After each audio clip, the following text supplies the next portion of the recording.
Good evening. The March 5th, 2025 meeting of the San Mateo County Board of Education will come to order. As is our practice, this meeting will be recorded. Superintendent McGee will be joining us remotely this evening. The board provides remote access for members of the public and welcomes community members joining in person and remotely. The board is following the requirements of Assembly Bill AB 2449, which enables remote participation by board members only under specific circumstances. We use simultaneous interpretation in Spanish for those attending virtually through the end of public comment. Translation will continue further into the meeting if people are utilizing the channel. Thank you to our interpreters, Ana Cruz and Kimberly Larios, for joining us remotely. For meeting attendees wishing to access the Spanish translation channel on Zoom, click on the interpretation button on the menu bar.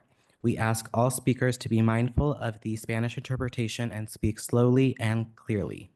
I ask board members to speak directly into the microphone and remind speakers wearing masks to remove their masks when speaking in order to be clearly heard by all attendees. Before we go into the approval of the agenda, we do have an adjustment to item 7, which are the interviews of candidates for San Mateo County Board of Education vacancy and trustee area 3. We originally had 3 candidates to interview. We did have 1 withdraw, so tonight we will only be interviewing 2 candidates. Item 1B is the approval of the agenda. Is there a motion to approve the agenda? So moved. Is there a second? Second. Thank you. There is a motion to approve the agenda made by Trustee Gerard and a second by Trustee Bonini. Is there any further discussion? All those in favor say aye. Aye. All those opposed say no. The motion passes with a vote of 6-0 and the agenda for tonight's meeting has been approved. Item 2 is public comment. Guidelines for public comment are available on the SMCOE website and in board docs, as well as on the table outside the boardroom in both English and Spanish. If there are speakers who require Spanish interpretation, our interpreters, Ms. Cruz and Ms. Larios, will interpret following each speaker's comments. At this time, members of the public may provide comment for topics not included on the approved agenda. The County Board of Education does not act upon any matter that has not been agendized, except under limited circumstances as permitted by law. It is the policy of the County Board to refer matters raised in this forum to the superintendent for investigation and/or actions where appropriate. Associate Superintendent Marco Chavez, do we have any comments submitted prior to the meeting? Thank you, President Torres. We did receive one prior to the meeting from Mr. Jose A. Espinosa, Thank you. Superintendent, South Bay Union School District.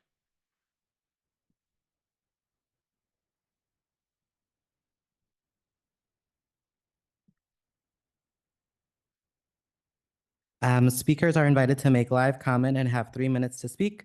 The board's executive assistant, Jennifer Perna, will keep the time and advise when the speaker has 30 seconds left. Please keep within the time limits. To make a comment over Zoom, members of the public may use the raise hand feature. Instructions for using this feature are provided as an attachment in the board packet. And once the hand is raised, please wait to be acknowledged. Are there any members of the public attending remotely who wish to make a comment at this time? Hi, everybody. I finally got There we on. go. I apologize for the technical difficulties. I'm checking. I think we have 4 hands raised, and I think you want only folks speaking to items not on the agenda. Is that correct? Correct. Okay, so if the item is on tonight's agenda, you would put your hand down, and otherwise I will call on folks in order.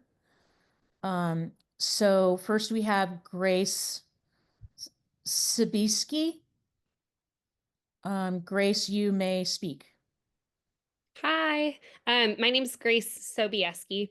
I am with the Ocean Shore School Parent Teacher Organization. I am the PTO president of Ocean Shore, which is in Pacifica School District. I wanted to address this board to plead you all to please consider some sort of audit oversight legal intervention, something. Our district is in crisis right now. Our superintendent and board have directed our district to move towards co-location of our schools, but we believe that this was done without proper legal steps. They have not gone through the process of having parent input. And the culture at our school and within the district has just been absolutely horrendous. We just lost our principal at our school. He passed away, unfortunately, last week. And I mean, the school climate at our school is just extremely poor, and we need somebody that can kind of provide some more input and oversight. I don't believe that they've followed proper channels. So yes, I'm just pleading for somebody to kind of step in and help support our district, because us as parents are not feeling heard at this point. Thank you. Thank you. And then we have Mary McCardle. Mary, you are cleared to talk. Hi, good evening. Nice to see everyone. I'm sorry, I have to turn my other phone down because Janice on that one. Ms. Palazzari isn't able to represent tonight, so I am checking in as Vice President of the SMCEA. And I just want to say hello and let you know we're here.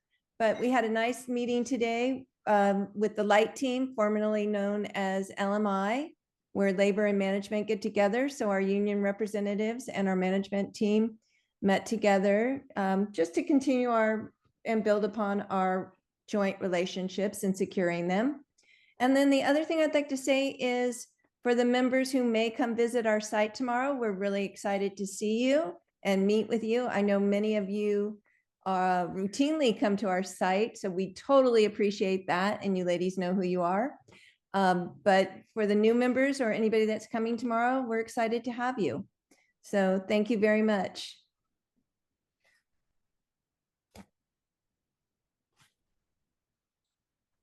Board President Torres, that is all the speakers remotely. Great, thank you. Just as a reminder, public comment addressing a specific agenda item will be heard after the board's questions, comments, and discussion on the item.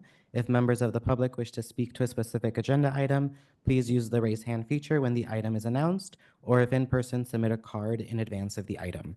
For item 3A, is there a motion to approve the minutes of the February 19th, 2025 regular board meeting as presented?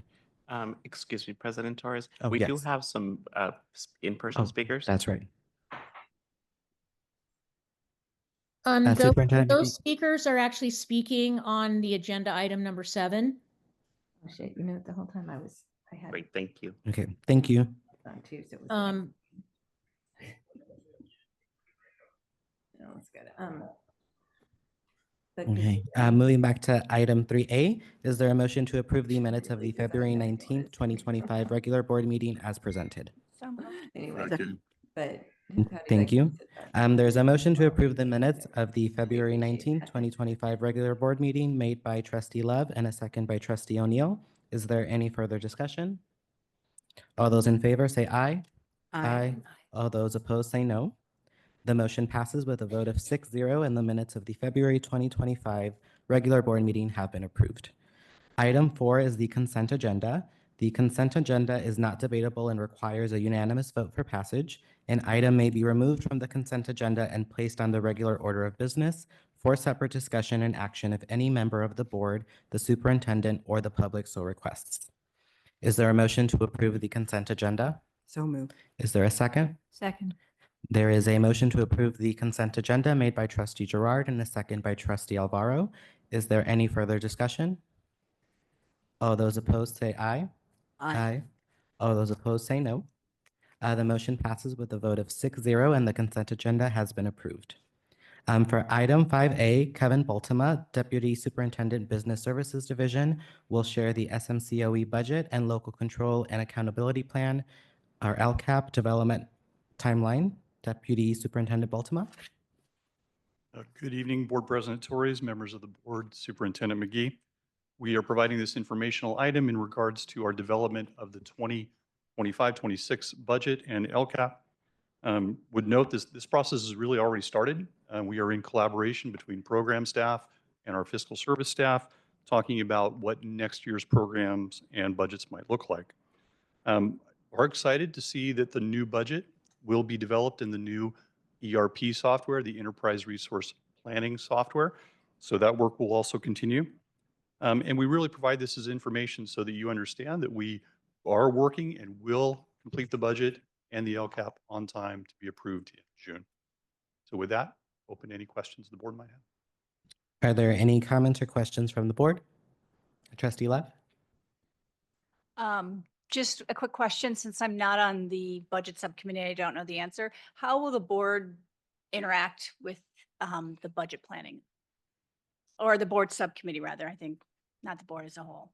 So we did have a board subcommittee meeting, and I think there'll be a report out on that, which is just kind of a framework of ideas that we want to see potentially incorporated into the budget for next year. What is also required is that there is a public hearing related to the budget and the LCAP. That is a time that we do take input from the board and from the community, and then we bring it back at the final board meeting in June for action. So we do give ourselves a little bit of time that if we do hear from the board that there is something you might like to see changed or have input, we can incorporate that before we bring it back for final approval. Any other comments or questions? Are there any questions or comments from the public? No hands raised. Thank you. There is no action to take on this item. Thank you. Item 6A is superintendent's comments. Superintendent McGee, do you have any comments to share? Very, very brief comments tonight. I had the pleasure of meeting with the new interim superintendent in Cabrillo Unified School District today. I've actually met with him before. His name is Dr. Ramon Miramontes, but today we had a much longer meeting to talk about the progress that's going on in Cabrillo Unified. They are, Dr. Miramontes is working on building relationships in the community and learning and listening to staff as far as priorities. There certainly last year were challenged with a very tight budget, so they're keeping a very close watch on their development of their 2025-26 budget. And Dr. Miramontes, just in his background, he spent time at the Orange County Office of Education working under County Superintendent Al Mejeras as the deputy superintendent. He's found himself surprisingly up here in Half Moon Bay. He feels it's a beautiful gem of a place and he's really enjoying it. So I think the district is doing well, stable, and moving forward. The other thing to report is that the California County Superintendents held their very first Educational Leadership Summit this week. All 58 county superintendents met in Sacramento.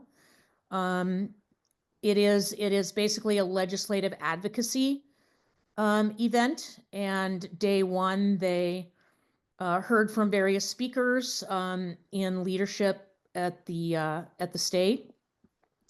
And today they went out and met with their legislators and legislative staff.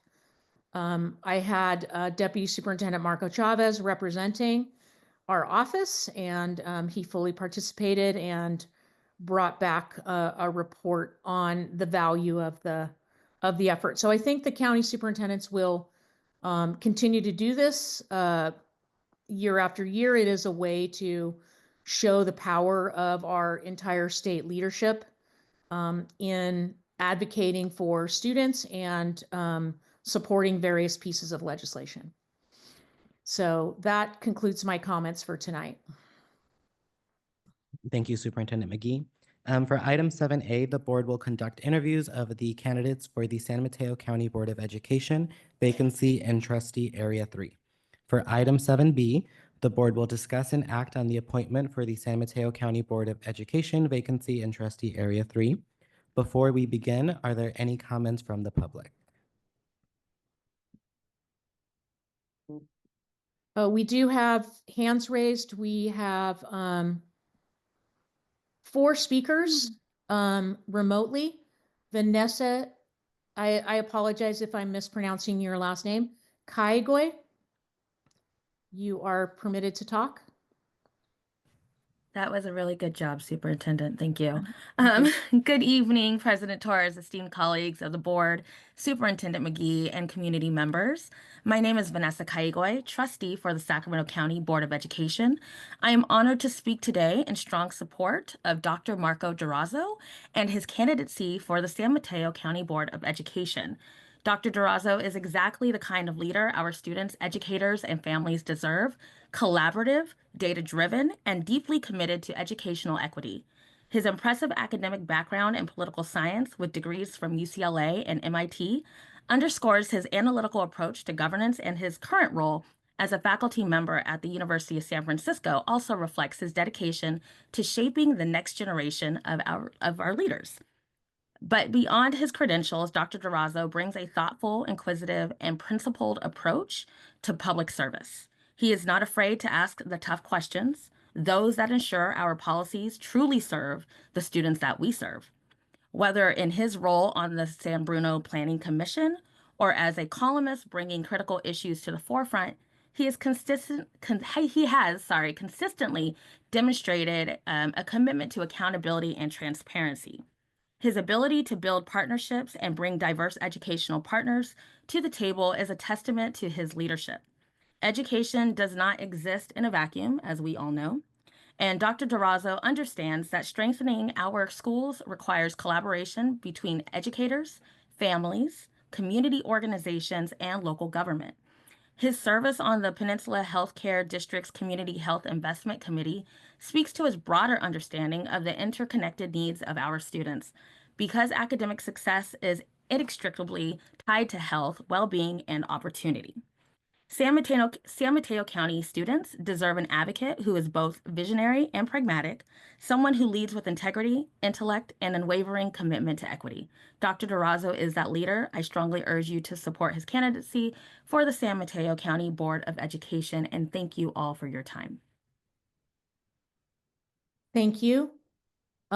Next, we have Ryan Mersney. Ryan, you may begin. I'm absolutely impressed that you got my name correct. So thank you very much. I'm not going to be as eloquent as Vanessa. I'm going to tell you about things that are not on the CV of Marco Durazo. He has been committed for so many years to children in San Bruno. It's impossible to say all of the things he's done, whether it's helping with reading in the park, San Bruno Education Foundation, helping out children at the public library. These are things that just are amazing about him. And I've always been so impressed with not just his CV, but just his absolute commitment as a human being to the betterment of our community. So I'm hoping that you will appoint him to this position, because I think you're going to be very pleased with what you're going to get. Thank you so much. Thank you, Marco Durazo. Thank you. Next, we have Isa Sandoval Duran. Isa, you are permitted to talk. Hello, my name is Isa Sandoval Duran. I am a student at the University of San Francisco, and I currently want to speak today regarding Trustee Area C, as the two before me have spoken upon. I wanted to mention Marco Durazo again, Dr. Marco Durazo, in regards to being one of his students. I have firsthand seen the mentorship that he has provided, the first-rate teaching that he has offered. He is very committed to all students. He is very approachable in the aspect of doing so, very reachable. Not only that, but he has helped very many students get to where they want to become. Personally speaking, he has helped me achieve my dreams of going to law school. I really do believe that he would be a great addition to the County Board of Education, specifically the San Mateo County Office of Education. I know he has done so much for his community, both inside of school. Personally speaking, he's done so much for me. I know that means he will do so much for the specific Office of Education, and I really, really do hope that you guys can all consider his position for candidacy for Trustee Area 3. Thank you so much for your time. I really appreciate being able to speak, and it is an honor being here today. Thank you. Thank you, Isa. Next, we have Juan Herrera. Juan, you may go ahead. Good evening, Board President and members.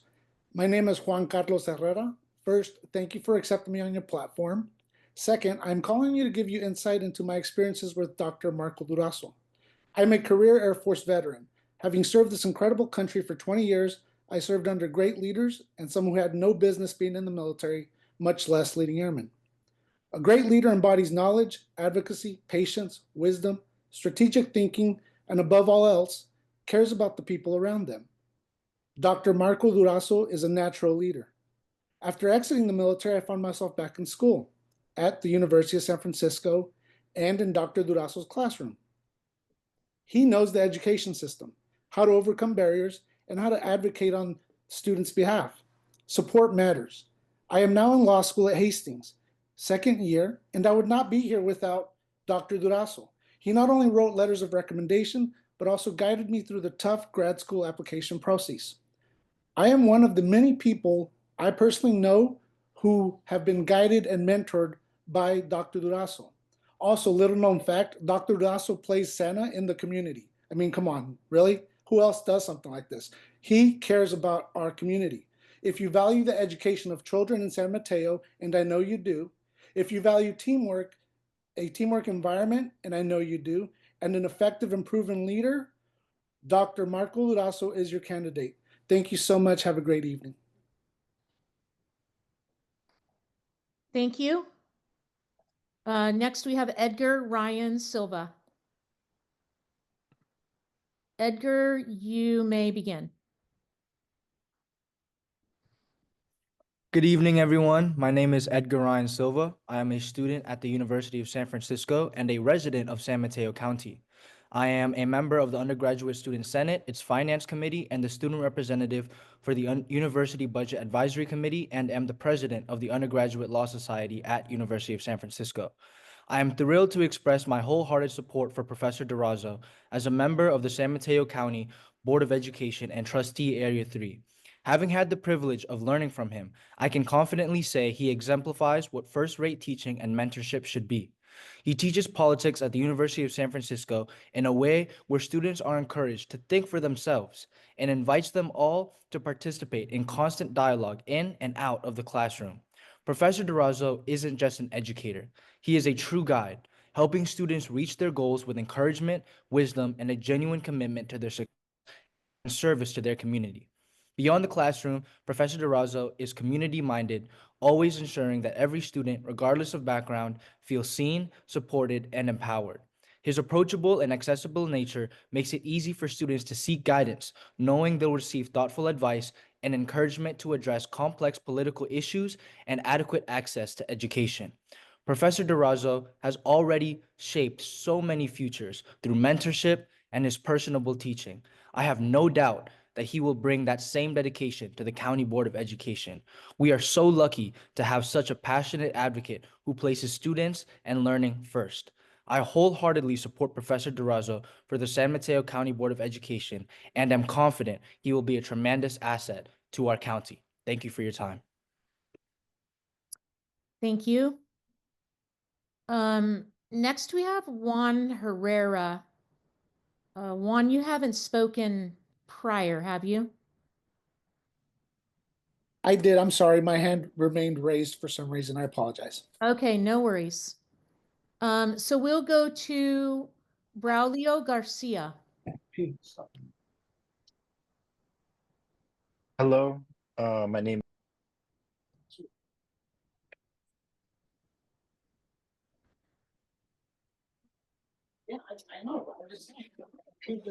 Braulio, sorry. You should be able to talk now. Thank you. Okay. Hello. Yes. Hi. Hello. My name is Braulio Garcia. Again, I'm a former student of Dr. Marco Durazo. I graduated from the University of San Francisco with my master's in 2024, and I'm here to pledge support for Dr. Marco Durazo. He helped me so much throughout my grad school process in advising me through my thesis process. His help was second to none. His guidance was second to none. Without his support, I don't know how I would have finished that tough thesis, getting through the topics, finding ways to discuss and project the ideas onto paper. And I'm just here to just support him and pledge my support for his position in the San Mateo County Board of Education. And what else could I say? But yes, sorry, my bad. Anyways, thank you so much. Thank you. I see no more hands raised online, President Torres. Thank you. I believe we had 2 in-person comments. We have, actually, we had 2 comments submitted in advance of the meeting. So may I mention those names? Yes. We had a letter of recommendation for Marco Durazo from Joshua Mason, who is with Community-Based Violence Prevention. And that was forwarded to the board earlier today. We also had a letter presented by Jose Espinosa. That was a letter in support of Marco Durazo. Jose is a superintendent in the South Bay Union School District in San Diego County. And those are the 2 public comments that came in prior to the meeting. And then, yes, we have 2 cards for speakers. We have Linda Lees Dwyer. Linda, you may approach the podium. Good evening. You can hear me. Good. This is interesting. This is the first time that I've actually spoken as a public. I was on the Burlingame Elementary Board for 5 years, and then I went to the San Mateo Union High School Board for the next 17 years. So I have had 22 years where you are, and so this is like a whole new thing for me. So I am here to support Marco Durazo too, and it's interesting because I was listening to everyone else. I do not know him in the same way they do. I met him up at the College of San Mateo. It's probably around 2 years ago now, and I was very impressed with him as a young man and as an educator. So I thought I should reach out and just share what I think. I'm an attorney, so I read all your bios and looked at the board and looked at your jurisdiction and all the things that you do, because I wanted to kind of think about the fit. And I think that's really important, that the person really fit with the group as is, and then, to quickly kind of become part of things. So I came up with a list of 6 things. Why Marco? He's well educated, and I think that's very important. He worked hard for that, and he didn't come from a group of highly educated people, so he's brought himself up, and I think that's very, very important. That's a good role model. He has extensive teaching experience. One of my kids got his PhD at UC Santa Cruz, and he taught 19 different subjects as a grad assistant, so I can appreciate what people do. I had a lot of phone calls and texts about all the things that he was trying to do, so I can appreciate what Marco's done, because he did a lot of teaching down at UCLA. He also has been at USF for 5 years. That's a very good landmark. He's getting into the tenure track, and I think that's really important, that he stuck it out where he is, whether the good or the bad, and it seems like there's been a lot of good from what I've heard. He has a lot of energy, and that's what impressed me when I met him at San Mateo. He was like very energetic and excited, and I like that. He's eager to learn and grow, and I've been following him on LinkedIn ever since I met him because I wanted to kind of, I don't know, I just kind of wanted to get to know him better. He's eager to learn to grow in public service. And I think that's very important because we need people to come in and want to learn and grow and help us and guide us as we move forward. The last thing, and maybe to me it's the most important, is he's an encourager. And I think encouragers are very important to encourage other people. And I've read a lot of different posts by students about how he's encouraged them. And I feel like that's a characteristic that not every, a lot of people have it, but he really has it. And I think that's a very important thing that he would bring to this board. So thank you for your time. Thank you. And our last speaker card is Kalima Salahuddin. Kalima, you may approach the podium.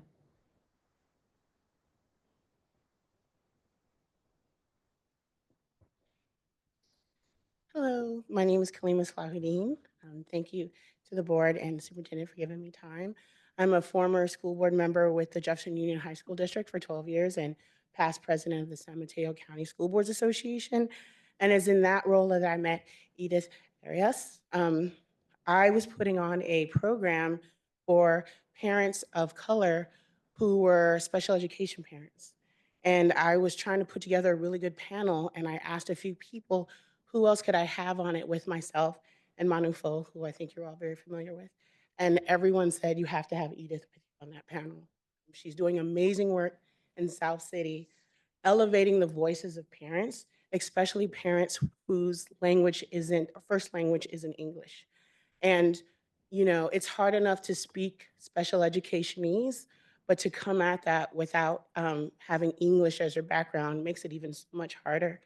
And as soon as I heard her speak on the panel, I was like, I love this woman, and stayed in contact with her. Again, crossing paths, my son is a member of the Golden Gate Regional Center, and her work as a board member on the Golden Gate Regional Center, especially the advocacy work. And I think this is really one of the most important points. And I think our roles as school board members is to make spaces so that others can lift themselves up, so that others can use their voice.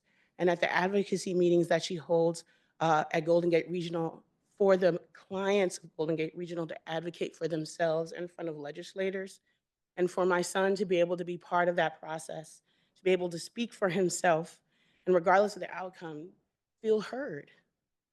And while there's a lot of people here right now, I think our role as school board members to think about all the people who can't make it to meetings like this. And that is the people, and those are the folks that Edith has spent almost her entire life showing up to speak for. And so I've always wanted her to be in this role. As soon as she stepped up and said she wanted to do it, I was like, girl, I'm here to speak for you. And I hope through what I said and through the interview process, you'll see how she would be a fantastic colleague for your current board members. So thank you so much for giving me the time. And I wish you luck through this process. I know it's hard to pick. Thanks.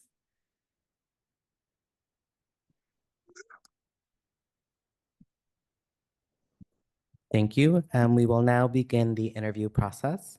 Board President oh, yes. Torres, I just want to bring to your attention that we have 2 more hands raised in the remote forum. So I'm not okay. sure if we circle back or if we close the public comment. Simi, or to the board? Can we decide as a whole? Take the public comments? Or? Yes, we'd like to keep it open. Okay, so 2 more hands raised. First speaker is Eddie Flores. And Eddie, you are cleared to talk.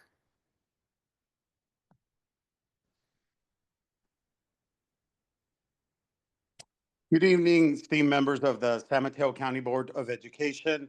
My name is Eddie Flores. I serve as mayor of South San Francisco and previous president of the South San Francisco Unified School District Board of Trustees. I stand before you today to express my unwavering support for Edith Arias as a candidate for this board. Edith is not just a leader, she's a visionary who has dedicated her life to empowering families and transforming communities. Her work for the nonprofit organization Familias Tomando Acción is a testament to her commitment to equity, to education and opportunity for all. As the founder and executive director of Familias Tomando Acción, Edith has created a lifeline for Latinx families in South San Francisco and in North County. This organization connects families with vital resources, from mental health support to academic guidance, ensuring that every child has the tools they need to succeed. Edith's leadership has been instrumental in breaking down barriers, particularly for immigrant families navigating complex educational systems. Her ability to foster trust and provide culturally relevant support has changed countless lives. Edith's own journey is a powerful example of resilience and determination. As an immigrant and as a mother, she has not only achieved academic excellence, earning advanced degrees in education and special education, but has also used her expertise to uplift others. And that's what we need in a board of trustee members. Her work has empowered parents to advocate for their children's education and has opened doors for first-generation college students to pursue higher education. The impact of Edith's work is not just measurable in statistics, but in the stories of families whose lives she has been able to transform. Parents who once felt isolated now have a community. Students who once doubted their potential are now thriving in universities and careers. This is the kind of leadership that our county needs. Leadership that is rooted in compassion, informed by experience, and driven by a vision for a brighter future. By supporting Edith Arias, you are not just endorsing a candidate, you're investing in a proven leader who will bring dedication, expertise, and unwavering commitment to the equity to this board. I urge you to recognize the extraordinary value she brings and to support her candidacy wholeheartedly. Thank you very much. Thank you. And we have one more speaker hand raised, James Coleman. James, you are free to go ahead. All right, thank you so much. My name is James Coleman. I currently serve on the City Council in South San Francisco, but I am commenting on my own individual capacity. You all as board members, I mean, what an incredible board, and Hector Camacho, big shoes to fill. And I just want to say that, you know, you have a hard decision tonight just because there's so many talented and qualified candidates. And, you know, Marco Durazo, an incredible man who has done a lot of great work in San Bruno, is an educator himself. But I do want to talk a bit about my experience with Edith Arias. I knew Edith growing up in South City. I was born and raised in South City. Edith had a son, I believe, 1 year above me and a daughter 1 year below me. And, you know, so many times in Ponderosa Elementary School, I saw her volunteering at her schools. She was very, very involved in her PTA. She was a beloved volunteer throughout my entire childhood, and she's been a real superstar in South San Francisco. She is a big advocate for the disabled community. She has a very powerful personal story as, you know, a working mother who put herself through grad school and completed higher education. And she also founded a nonprofit to help get Spanish-speaking families involved in advocacy in our schools and to really help all of our families in South City achieve academic excellence. Without language as a barrier. And with Edith, there's been so many people in South San Francisco who've been asking her to run for office, before now, and I'm so excited to see her throw her hat in for the spot, and I really hope that you can vote for her and appoint her to the seat. I think she'd be a wonderful fit for you. So thank you so much for your time, and I hope you have a great evening. Thank you. Are those all the hands? Yes, incoming? there are no more hands online. Thank you. We will now begin the interview process. So on January 16th, 2025, Hector Camacho Jr. announced his resignation from the San Mateo County Board of Education. At our January 29th, 2025 meeting, the board decided to make a provisional appointment to fill the vacant seat. This evening, the board will conduct individual interviews with 2 candidates. Each candidate will answer the same set of questions. Upon conclusion, the questions from the board, I will ask each candidate if they have any questions for the board. When all of the interviews have been conducted, the board will then have an opportunity for discussion, and then we will conduct the selection process. A majority of the entire board, 4 members, is necessary to make an appointment.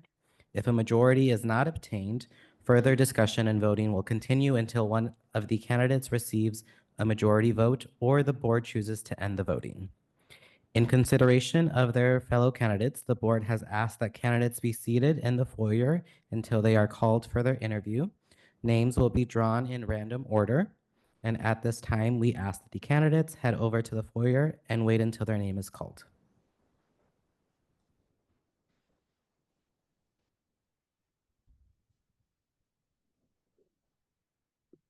And then all board members have a packet with the interview questions in their red folders.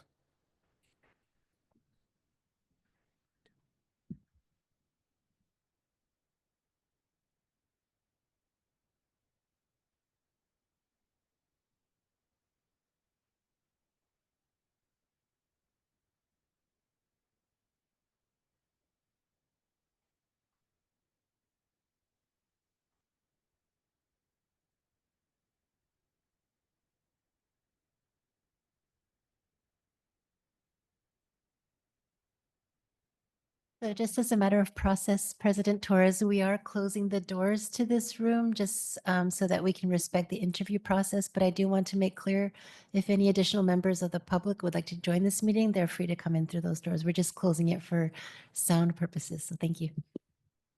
Thank you so much. And we are now going to draw Vice President Gerard. Up first, we have Edith Arias.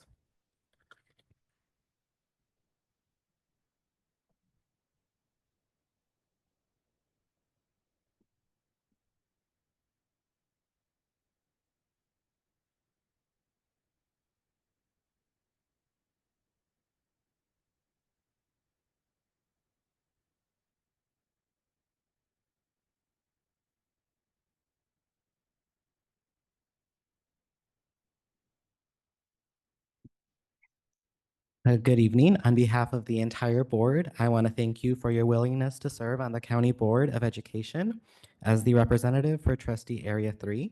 So during this interview, board members will ask you a variety of questions.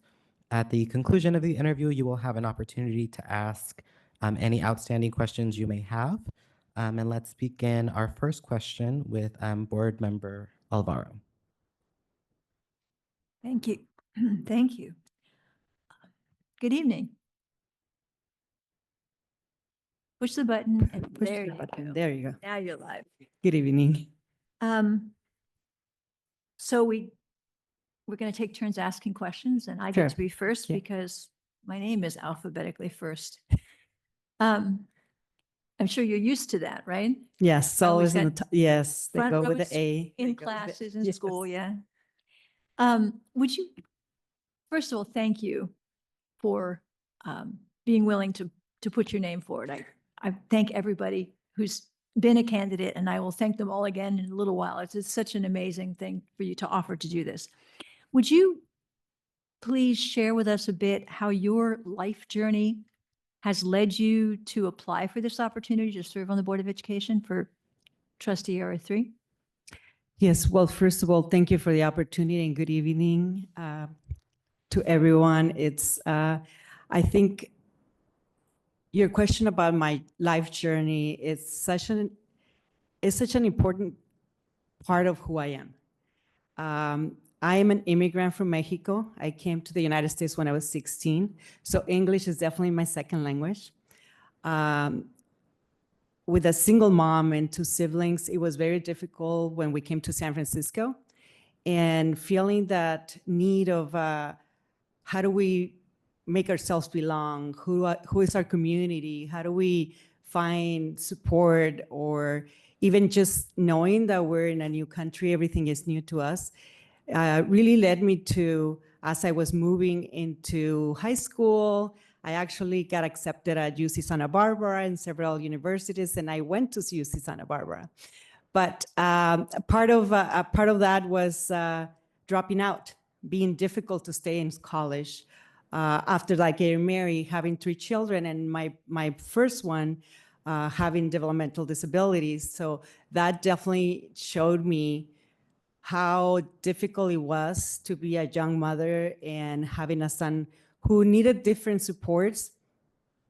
And going through my other two also as they were growing up and having to be students who needed extra support for different, not necessarily developmental disabilities, but also other mental wellness and other needs. It was very, very clear to me that the best way to support students at that point, my own children, was advocacy. So advocating, because as a student, I know that what changed my journey and to be where I am, it was those who saw me, who had time to sit down with me, who said, you are important. I was part of a Latino club, and that's how I applied to the universities. Otherwise, I would not have applied, being 2 years into the country. So that stuck to me. And then also, like I said, having a son who has special needs, knowing that parents a lot of the times feel lost about who to ask, who is in your circle of support, where to go, was very instrumental for me when we started a support group in South San Francisco for parents who had children with special needs. But mostly, again, I think this journey of going through myself as a student, then as a parent, and then deciding to go back to school with 3 children, that definitely marked what made me think it's possible. So starting the nonprofit really started with that idea that, immigrants, language barriers, not coming from a family who had the experience of being in college or had the ways or the means to get other supports.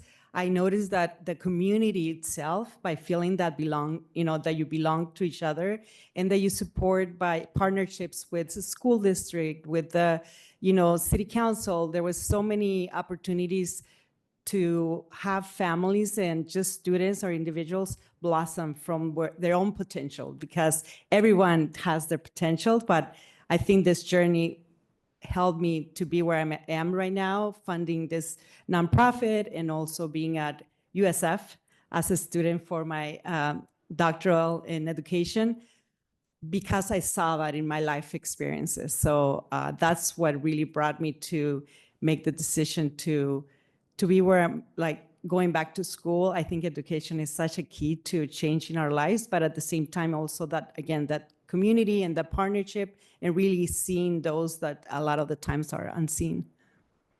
All right. Thank you very much.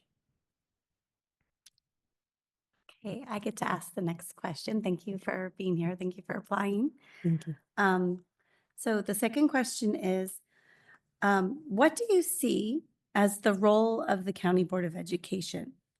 And how does it differ from a local school board?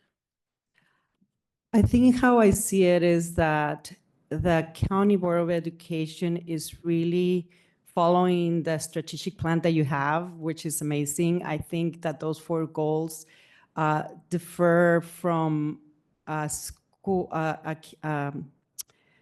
board in a city, because what the San Mateo County Board is doing is supporting the goals that superintendent and the team of directors and other assistant superintendents are moving forward with the strategic plan, which is different than a local school district.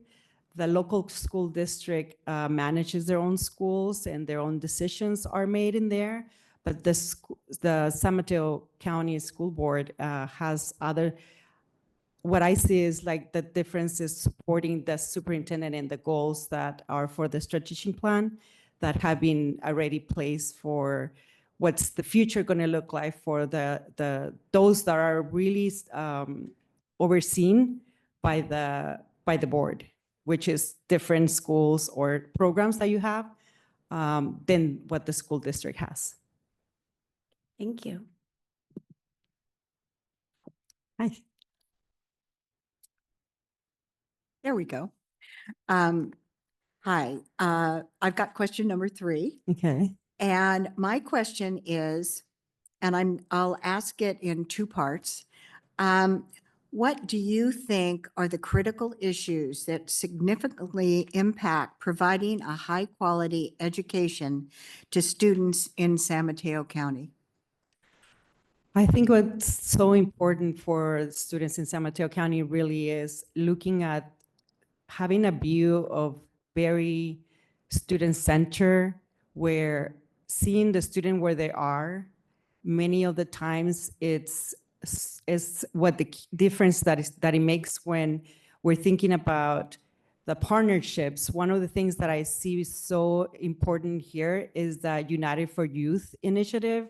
I think that's one of the keys that shows how the county youth is going to be supported through this associations of like this San Mateo County Board and other programs within the county, because our students, as we hear, data and how we see how there is the education part, but I believe without having that mental wellness strength that we're supporting together as a whole student, and also holistically thinking about what the family and the community has within the San Mateo County, I think is such a key to think about how do we bring their awareness into the importance of education, but also how do we think about their mental wellness? How do we think about where they are with whether it's linguistic barriers, whether it's economic or social or gender? We need to identify those areas where we want to put our time to really make sure that they're supported as a whole.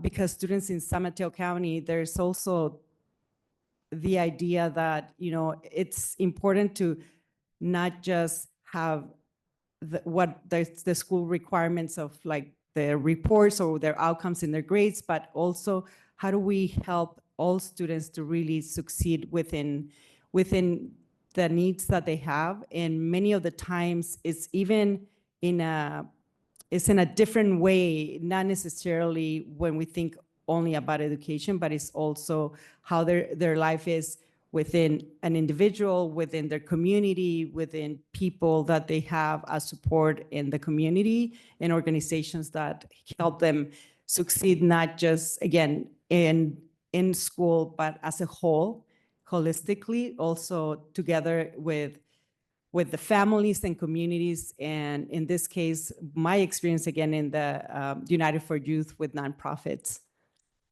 Okay, well, I think you probably answered most of my second part, but I'll ask it. And then if you have anything else that you'd like to add, that would be wonderful. Sure. What efforts have you taken to address these issues?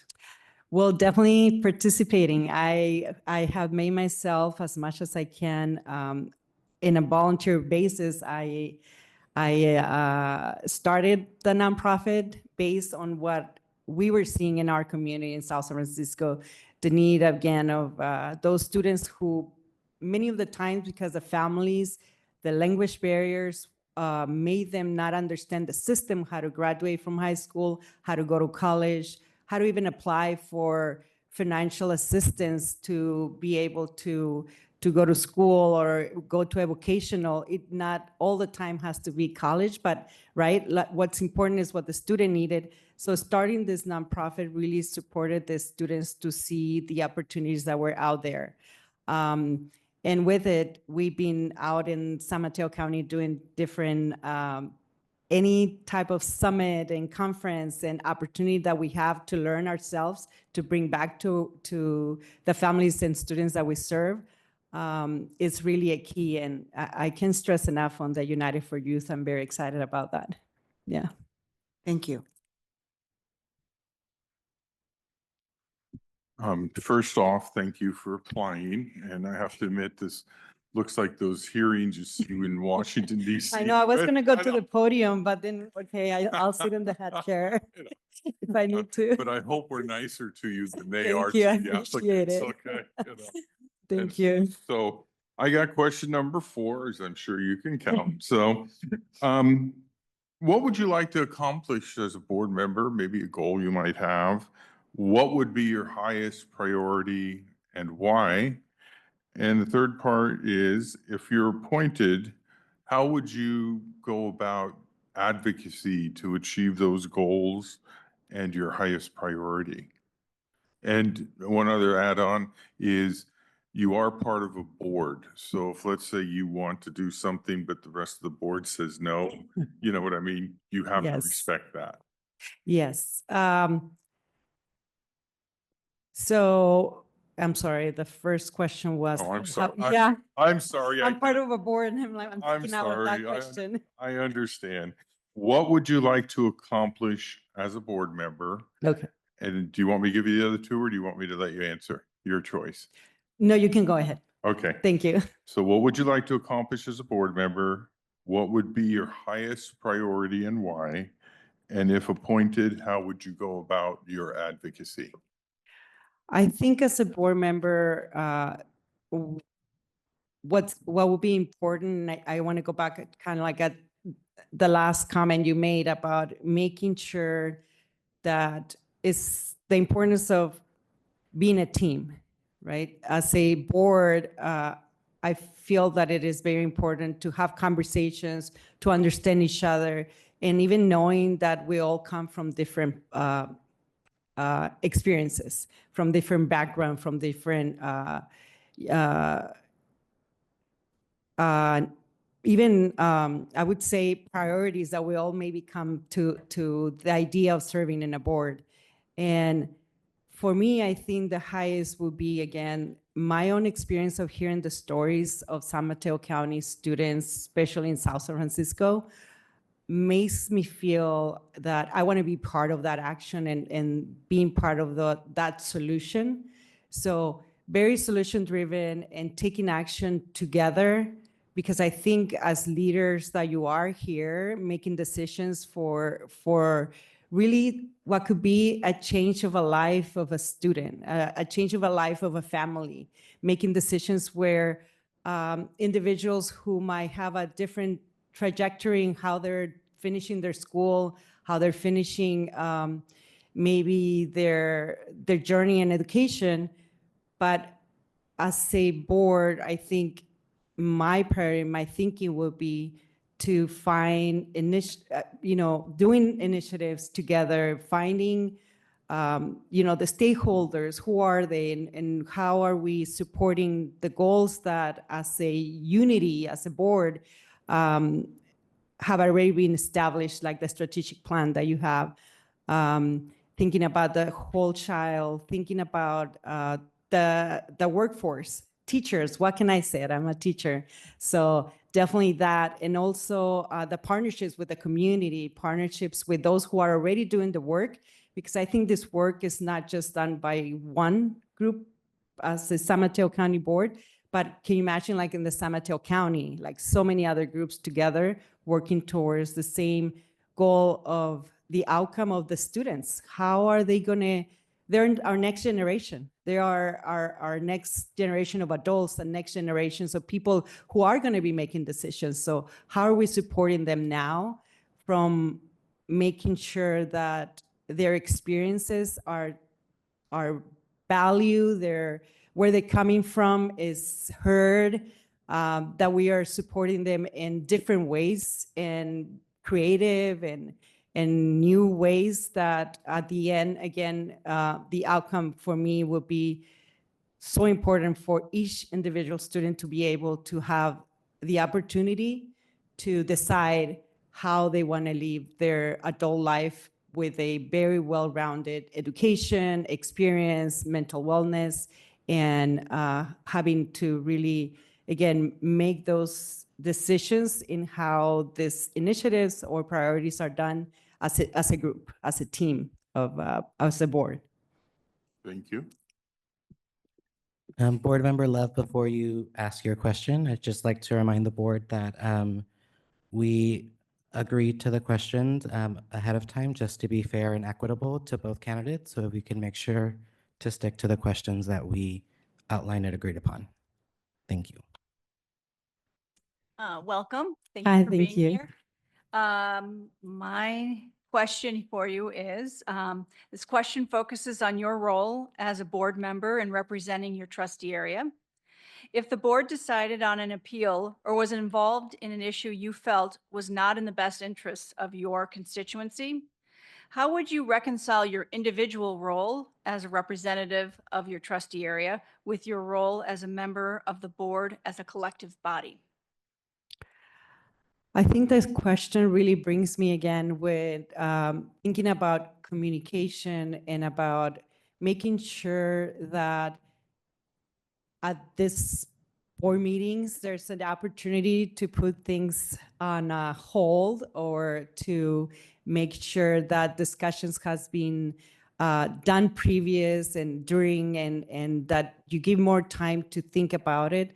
But I think what you said about if my area and my thinking and my experience of living there has made me think differently, I would like to ask again to have that time to make sure that that decision that is going to be made is done with probably being more open, maybe flexible, but understanding what other opinions and what other board members are thinking, so that a definite decision or stand I could have for my area of Area 3 as a trustee, because I think it's important to have that individual kind of a thinking and experience where we live, but it's important also to make sure that that decision is based on what we're hearing from others and really coming from that part where we want to make sure that our decision is made by not just by maybe a passion we have or because we live in that area, but really because we have been taking the time to understand, to read about it, and to also discuss and have communication with others in how that decision is going to be done and taken. Yeah. Thank you. So an important cultural norm of the county board is mutual respect and collaboration, both with each other, the superintendent, and the staff of the county office. So how do you see yourself fitting into such a working relationship? Well, I think, again, the way that I see myself fit is because I almost feel like blessed that I have had the opportunity to work with so many different, like in the families, in the community, with other nonprofits, with the city council, with school district. My own experience as a board in the Golden Gate Regional, it's such an important way to see that, again, the decisions are being made and the reason why everybody is here, I feel at the end is always the student. It's always a student, to be student-centered and to think that everybody is making decisions and decisions are being taken.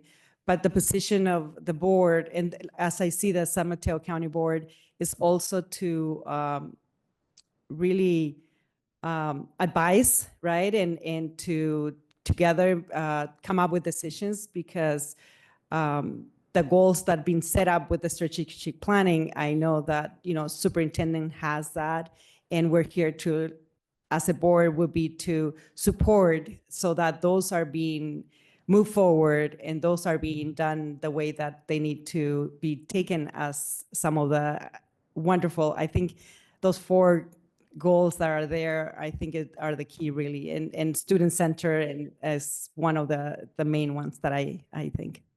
Yes. So to accomplish what you outlined, what skills and personal qualities would you bring to the board that will reinforce a positive working relationship? I think I'm very open to teamwork mostly, but also I am very hardworking. I like to put myself in. Again, I apply. I was asked to apply it, and I'm very excited about the opportunity. But I think that's one of the parts of me when I see or when I feel the passion about what is being done and the work that is being done, I think that's one of the qualities that I have, that I like to be part of it and I like to support. Communication also is very important part of me. I like to make sure that we have, to respond and to make sure that, any misunderstanding or any information I need to pass or take, it's important for me to be open to that. And I believe I'm very empathetic to life happens. I think in a board, a lot of the times, there are situations where things might happen, and I think trying to be understandable about that has made different experiences a lot easier, because you humanize the experience of what's happening, and I think that's something that I definitely I would bring to the board. And being bilingual, bicultural, is something that I also feel is important in my connection with families, connection with students, and other communities and organizations within San Mateo County. Thank you.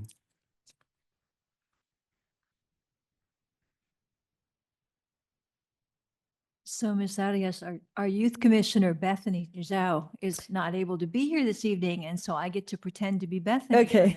minute. But it's okay, because it's a question I would ask if I could anyway. How will you utilize this Board of Education position to accurately reflect the concerns of youth in this county and maximize positive outcomes for students in this county? I think most of all would be, again, I do have to go back into my lived experience as a youth. When I came here at 16 and feeling completely lost, I think that really gives me the idea of how our youth is going through. And it might be different, but at the same time, again, I go back into humanizing the moment, where I feel it would be important, if I were to have this position, to understand the youth from where they're at. A lot of the times, we might see, students, youth being recognized for what they're doing and uplifting them. A lot of the times, we also might not know other areas where they need support, but finding ways to be participant in those even opportunities of being invited to places where they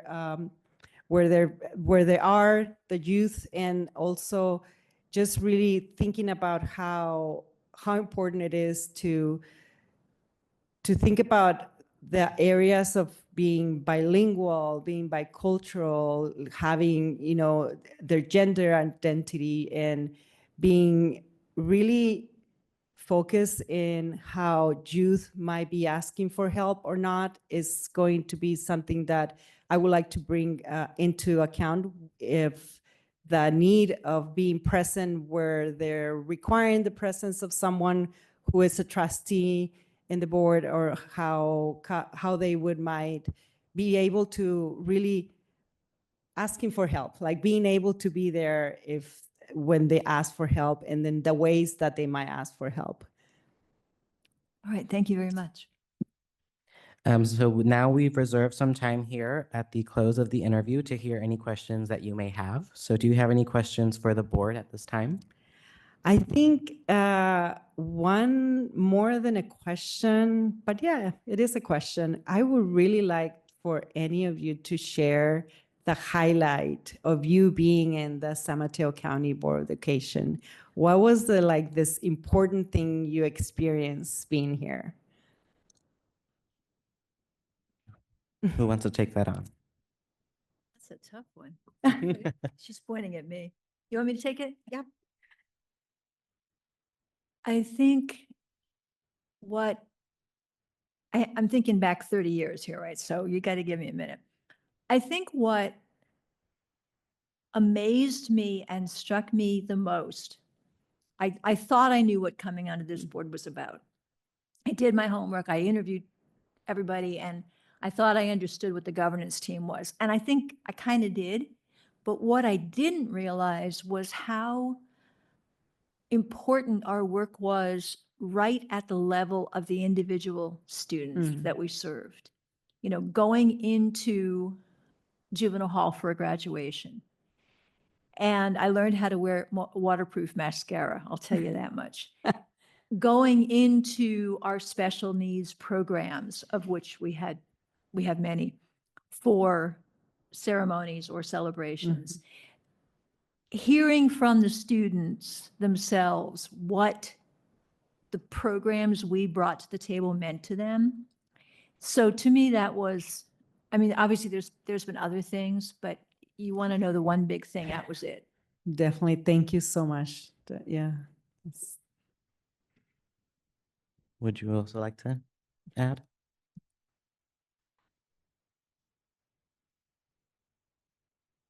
I can. So I think being on this board is really, for me, it's really the most important place to be to serve students in our county.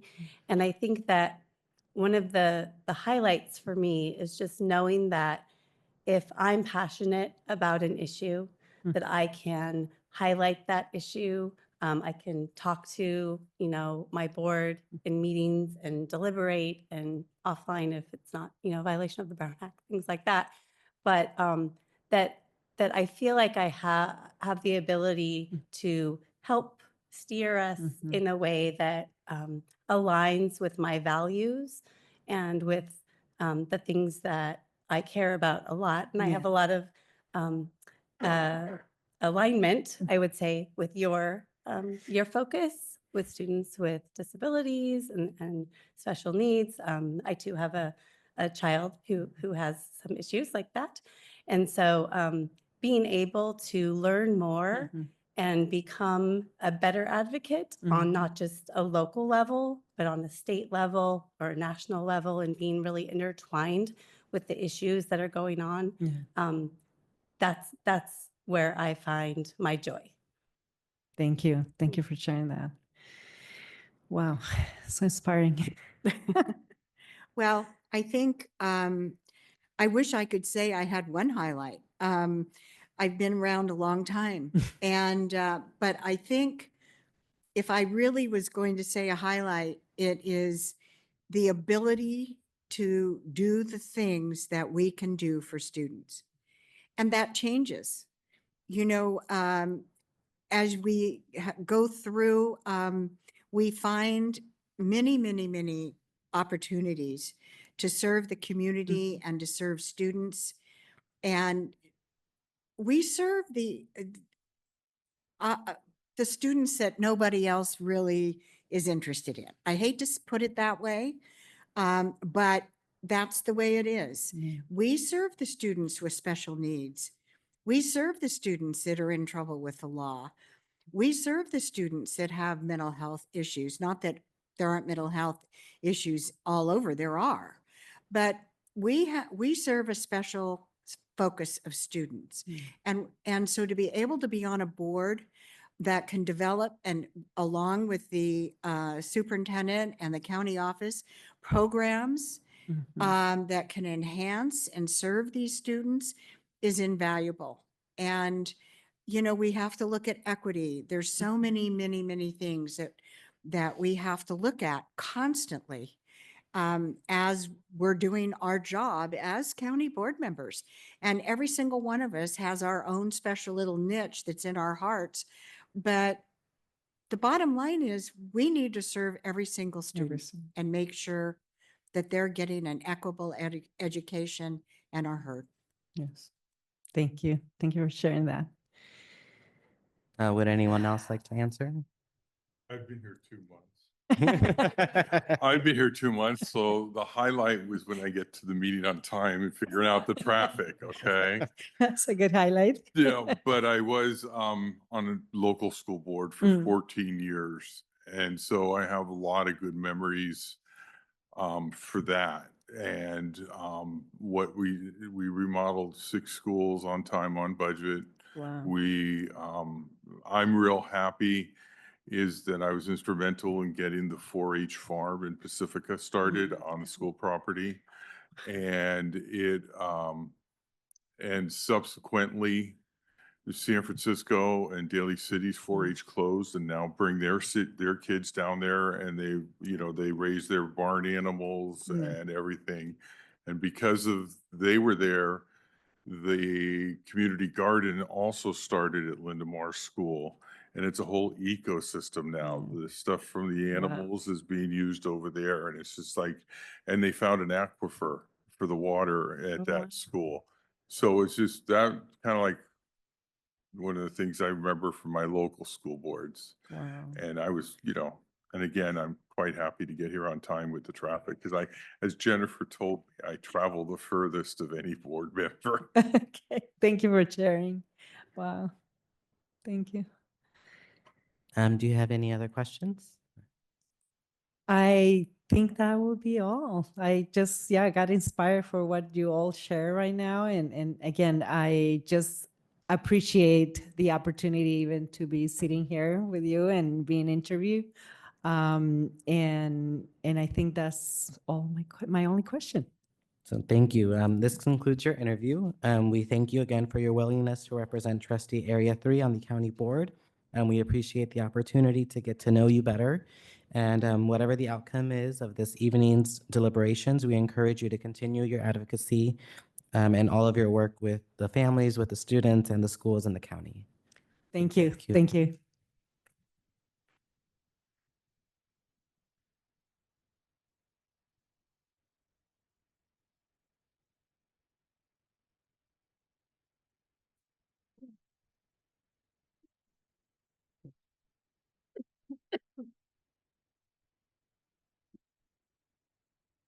Are we ready for our next candidate?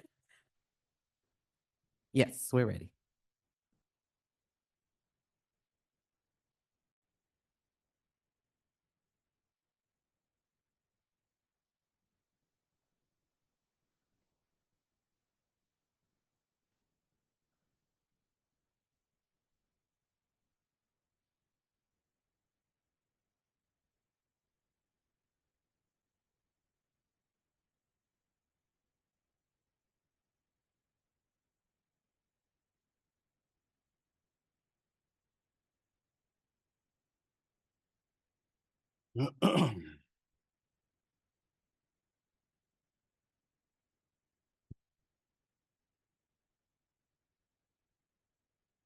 Good evening. On behalf of the entire board, I want to thank you for your willingness to serve on the County Board of Education as the representative from Trustee Area 3.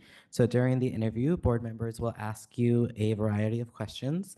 At the conclusion of the interview, you will have the opportunity to ask us any outstanding questions that you may have.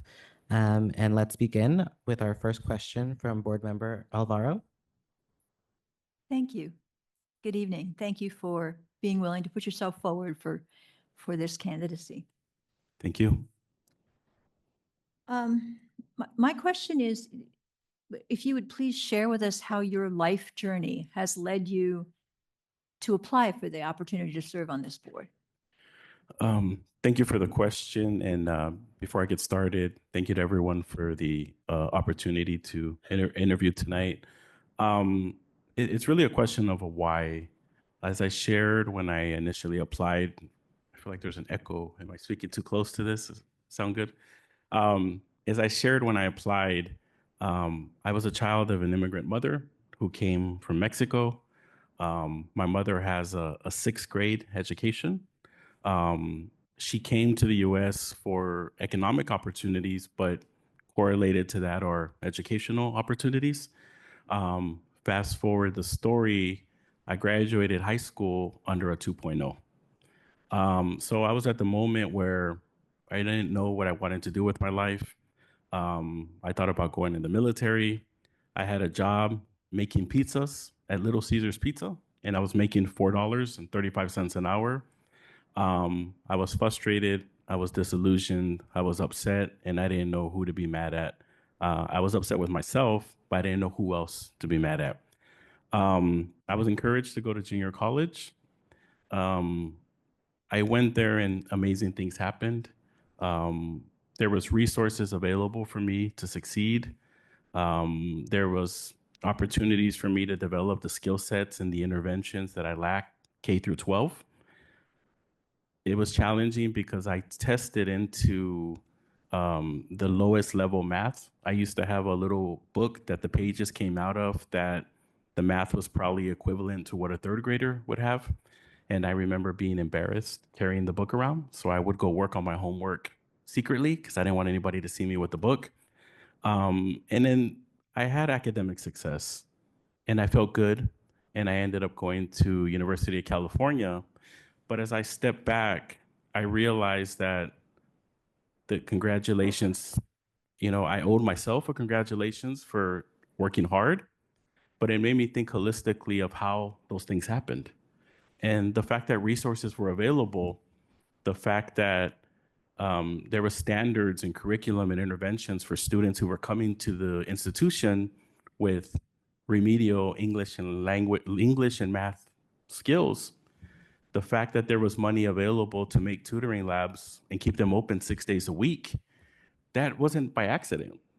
There was a collective body that got together and said, how do we make sure that the students who come to our institution have the skills to pursue vocational opportunities or to transfer to a four-year university or get an AA degree and pursue jobs that they're interested in? So that was a strategic direction that was provided by a governing board. That was a policy that was set by a governing board.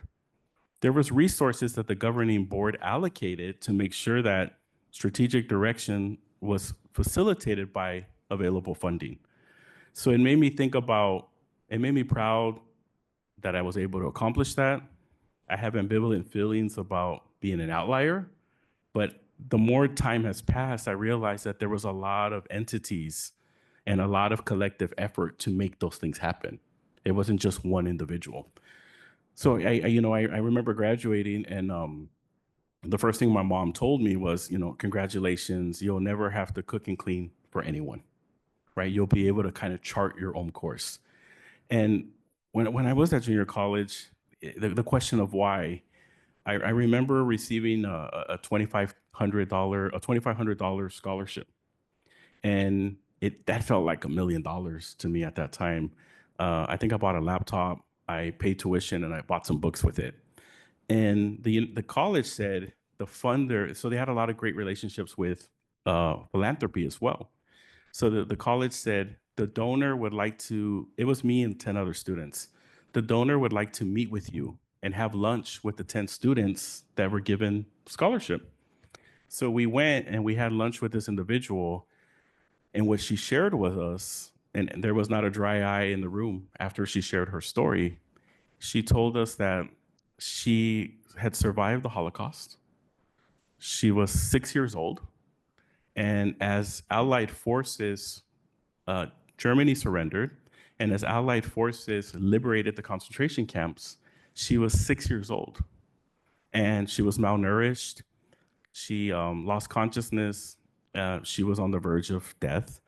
And that these Allied forces with the US had liberated the concentration camp. And because she had lost consciousness, her body was in a pile of other deceased people. And a US soldier saw one of her limbs move and realized that somebody was alive in that pile. So he pulled her out, and she survived, and she got immediate medical attention. The story that she shared, though, was that at 6 years old, she was given a new lease on life, and it made her commit to doing good things for other people. So she told all 10 of us, you're going to get your degree, you're going to do amazing things. I'm assuming that you'll reach whatever dreams that you have in store for yourself, but don't forget to give back to other people, as difficult as it may be, as hard as it may be, as time-consuming as it may be. And that story is 26 years old, and it's always stayed with me. So as a father and as a community member, my kids have a very different lived experience than I have, but I've spent the last 20 years of my life in service. I've worked organizing parents. A student gave it away. It's supposed to be a secret, but I am the San Bruno Santa Claus. I'm not the Santa Claus that hangs out at the mall. I'm officially the City of San Bruno Santa Claus. And I ride around on the fire truck for 3 hours, rain or shine. I've been an appointed official in the City of San Bruno for 10 years. I've volunteered with the Education Foundation, but all those things and all those services are the question of why. How much can you give till you can't anymore, and make sure that you're setting things, leaving things better than you found them. And that's really kind of the abbreviated narrative of why I'm here and why I'm interested in serving in this capacity. Thank you. I'm just going to ask a really quick follow-up question. As I was looking through your experience and community and business activities, maybe I missed it, but I was under the understanding that you were working with the California Charter Schools Association. Are you working with them or? No, I've spent I could expand. My current and only employment is University of San Francisco, where I'm a full-time faculty member in the Department of Politics. And I did spend 4 years doing advocacy work with the California Charter School Association, but I don't work there anymore.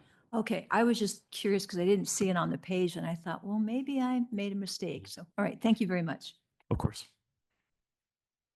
Okay. I have the second question. Thank you for being here. What do you see as the role of the County Board of Education, and how does that differ from the role of a local school? Yeah, so the County Board of Education, and I think of, I think of policy countywide.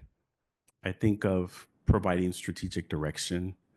I think of allocating resources in order to facilitate that strategic direction.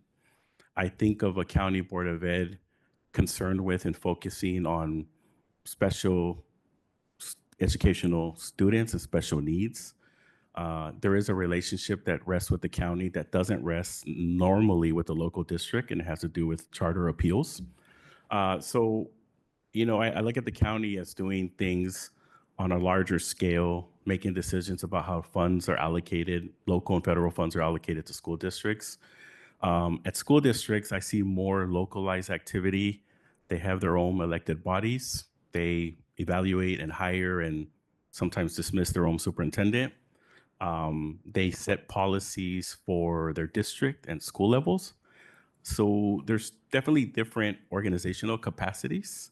But I see the county as an entity and a board that provides strategic direction at a county level and provides the funding to facilitate that strategic direction and sets policies that are geared to the needs of our students and families on a large scale, kind of holistic level. Thank you. Welcome.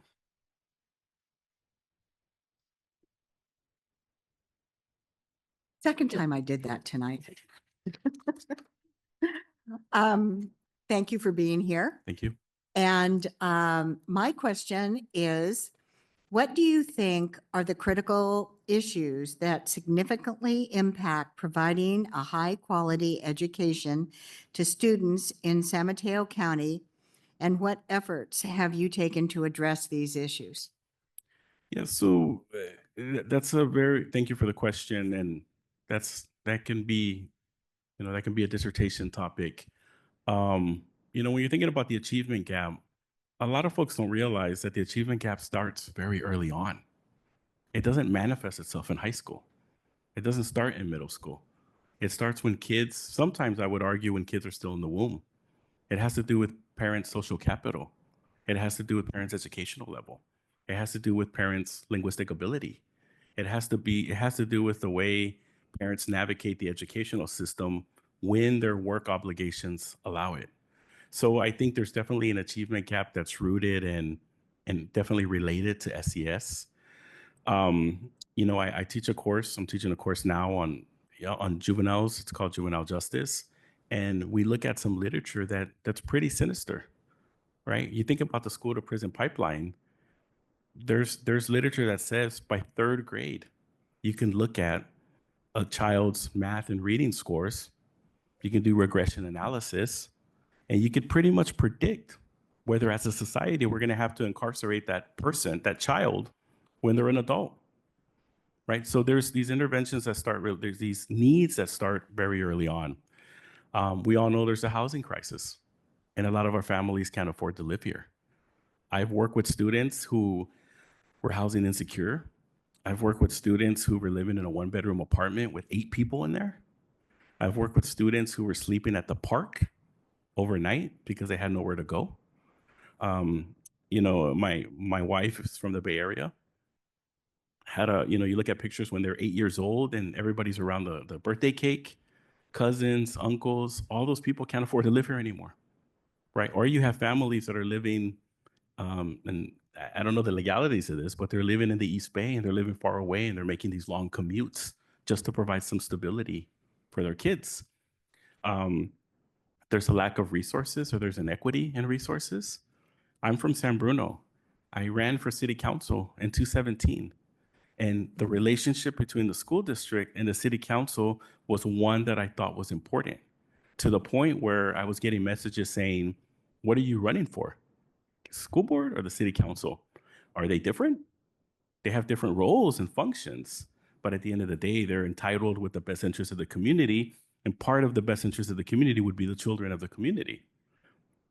We have an elementary school in San Bruno in the shadow of YouTube and Google that has a summer program that my wife volunteers for, that they have to share technology because there's not enough iPads for every kid. Yet we have corporate entities in the city that make hundreds of millions of dollars and are worldwide. So it's multifaceted. It's a lack of early intervention. It's a lack of social capital. It's a lack or low limited parent engagement. It's a lack of interventions at critical stages in the educational pipeline that manifest themselves. And then people are asking, how come they're not going to college? What's the graduation rate? That's an important metric. But that story, I believe, starts when that child is either in the womb or they're in pre-K or by the time they're in elementary school. So, you know, and then we're thinking about even college and the cultural capital of navigating college. Like, I love my students. Do I think that I'm worth $85,000 a year? Probably not. But that's what the cost of tuition is at a private university. But they're doing what they're supposed to. And then they get through college and then they're burdened with student loans. So the problems are multifaceted, but my advice to students, and I know you're asking me about the challenges, despite those things, I think young people, and in particular at Promise young people, their life is always qualitatively better if they obtain an education, and that includes a college education. Even if they got to get the debt, I tell them, you have to go. I got into law school, I'm worried about the debt. Just go.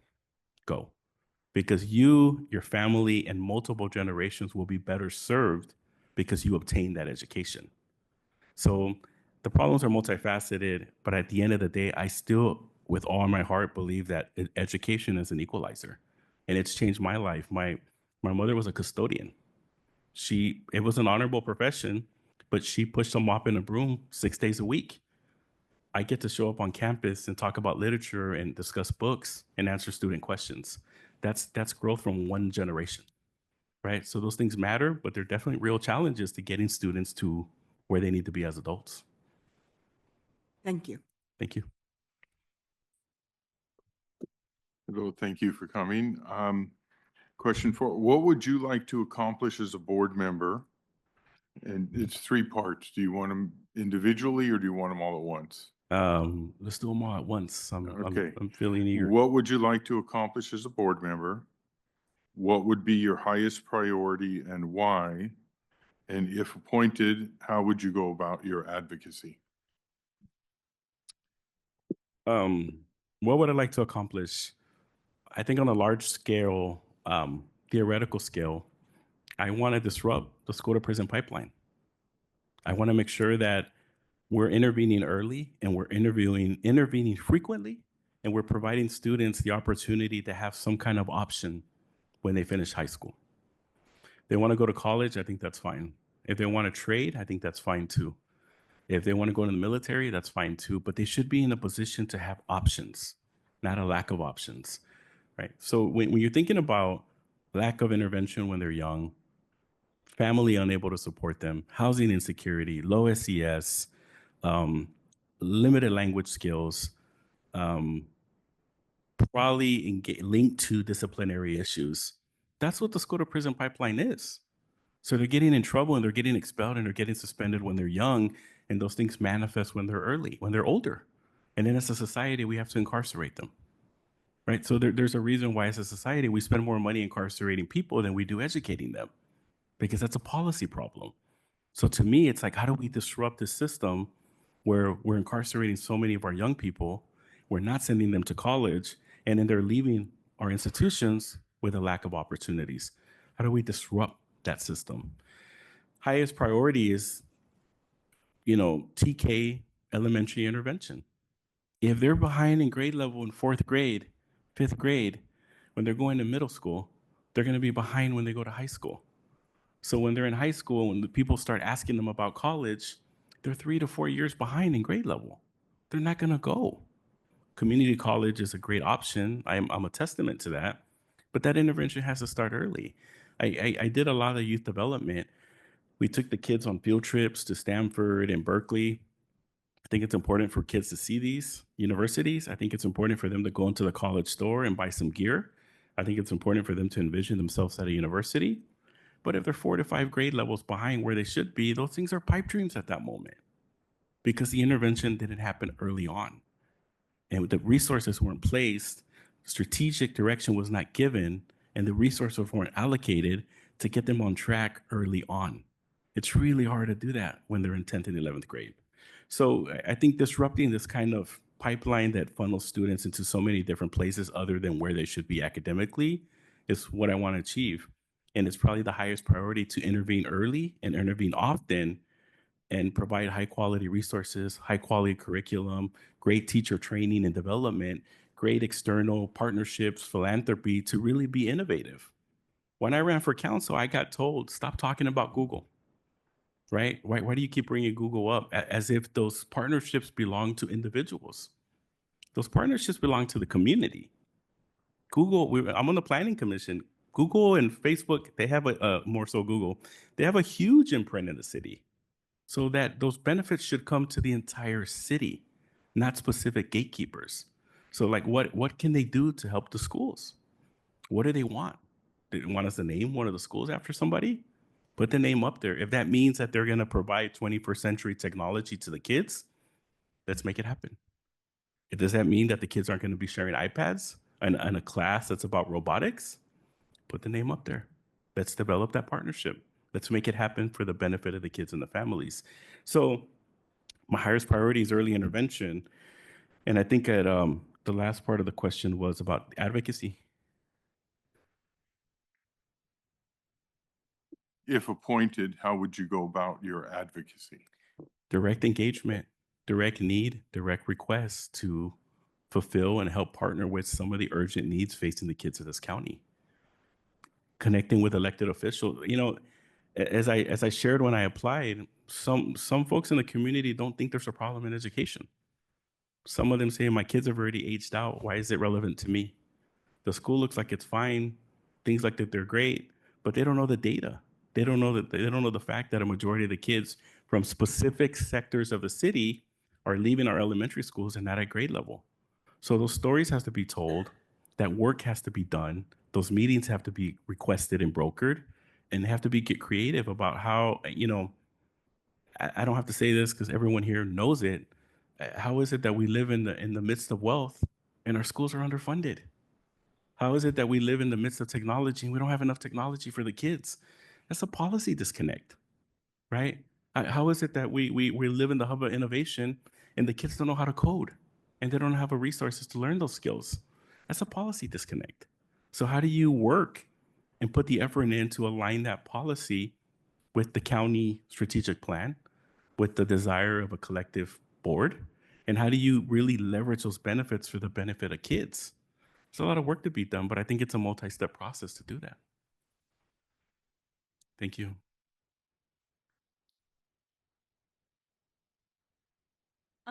Thanks for joining us tonight. Thank you. This question focuses on your role as a board member and representing your trustee area. If the board decided on an appeal or was involved in an issue you felt was not in the best interest of your constituency, how would you reconcile your individual role as representative of your trustee area with your role as a member of the board as a collective body? That's a great question. I've been an appointed, not an elected, but I've been an appointed official in the city of San Bruno for almost 10 years. And it started with being a commissioner on the traffic safety and parking committee. And in complete transparency, somebody said, if you're running for council, you should serve the community and get to know people. I didn't win the race, but I spent 5 years after that on that committee. Then I was appointed to the Planning Commission. And we've made some decisions, high-stake decisions on real development in the city. And there's been folks who think we need more housing. There's been folks who think we don't need any more. There's been folks who are concerned about traffic.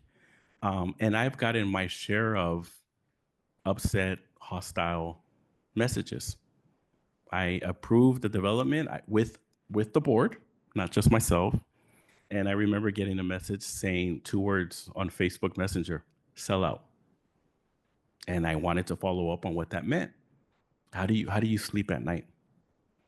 I said, well, I consider the data in front of me. I listen to my peers on the Planning Commission. I listen closely to city staff's recommendation. I thoroughly read the report. On that particular date, the report, believe it or not, was 930 pages. Every time I kept opening the file, it kept crashing the computer. And then, as y'all know, we get them on Friday and we have to read them by Tuesday.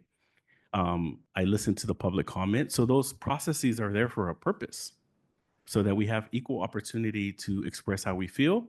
And we're in a position as a collective body to hear everyone out.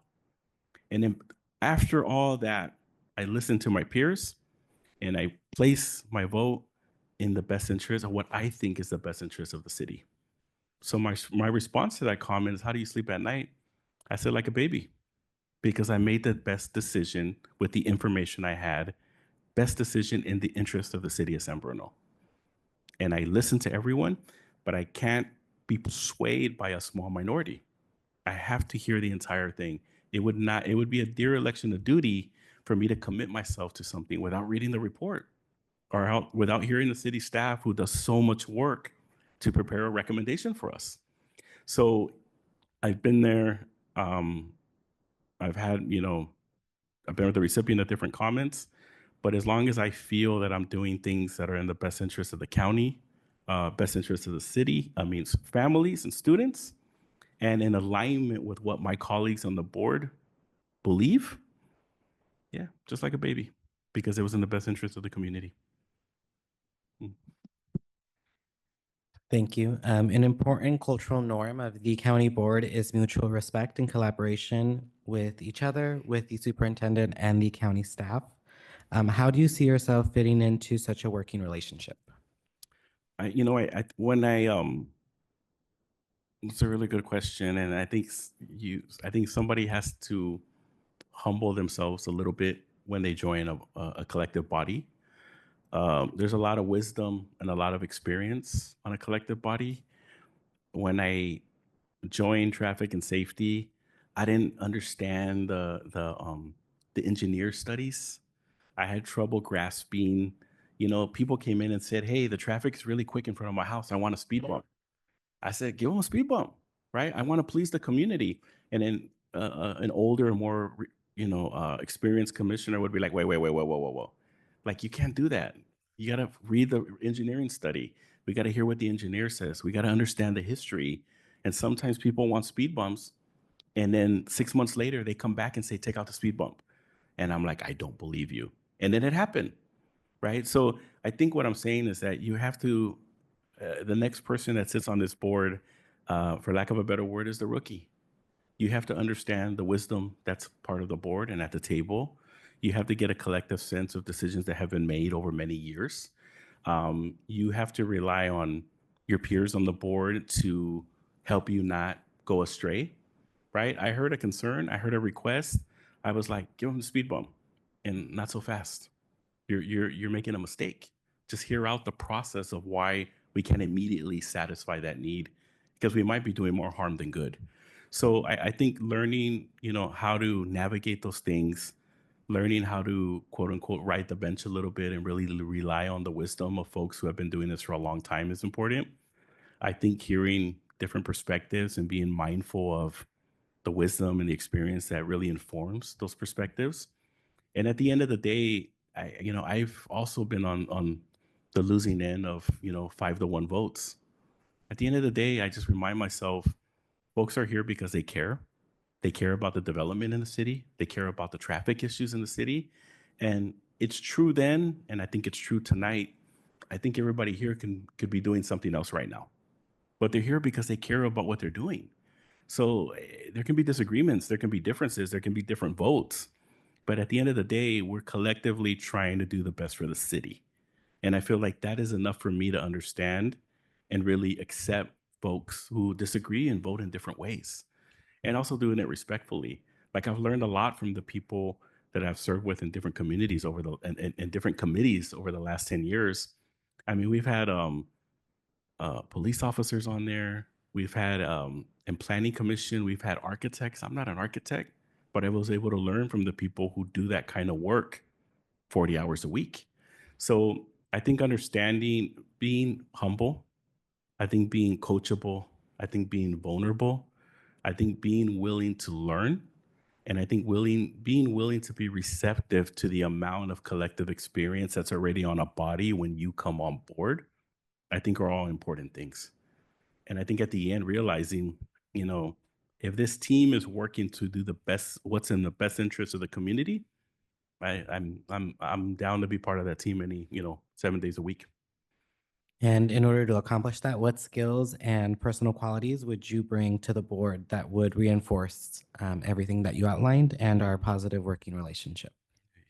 President Torres, you're asking me the hard questions. I think a sense of empathy, I think collegiality, I think being receptive to differences, I think being a good listener and making sure that you're prioritizing your listening above and beyond your speaking. I think understanding that folks, there's always going to be occasions when folks are looking at the same thing and seeing different things because of their perspective and their experience. And, least I say, our identities in life. Like, I've had that experience where I'm like, we're looking at the same issue and they're on the opposite side. But really, understanding that that's a real strength and not a limitation of that collaborative effort, right? Thank you.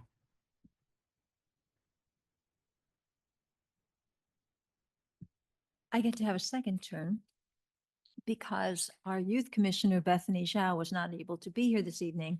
And I am delighted to take her question because I know this is important to her. How will you utilize this Board of Education position to accurately reflect the concerns of the youth in this county and to maximize positive outcomes for students in this county?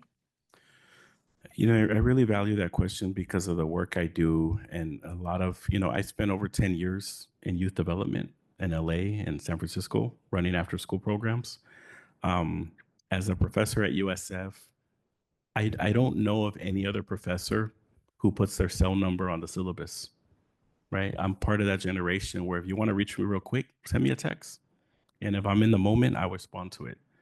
I think when you're trying to, gauge and take a temperature check and a pulse check on the youth voice, you have to be in dialogue with youth. You have to be among them. You have to be in their space. You have to be at their activities.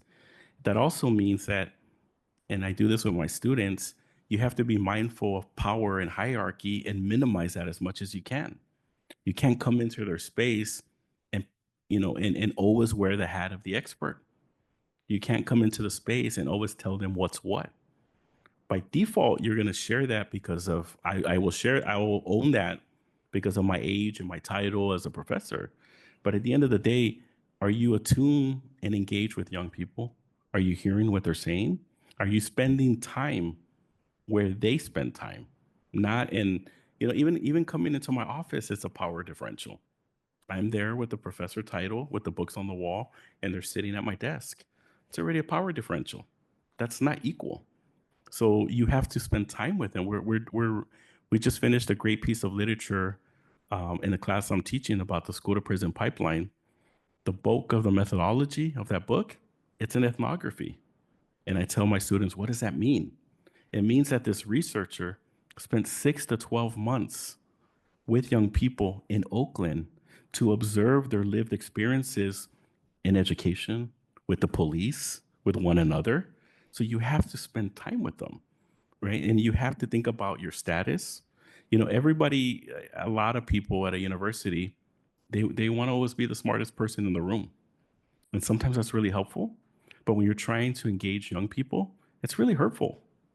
So you have to understand their perspective and you have to be a good listener. And you have to understand what their concerns are, what their fears are, what they respond to. Because the data on after school will tell you the best place for young people after school from the hours of 3 to 6 p.m. are with an adult.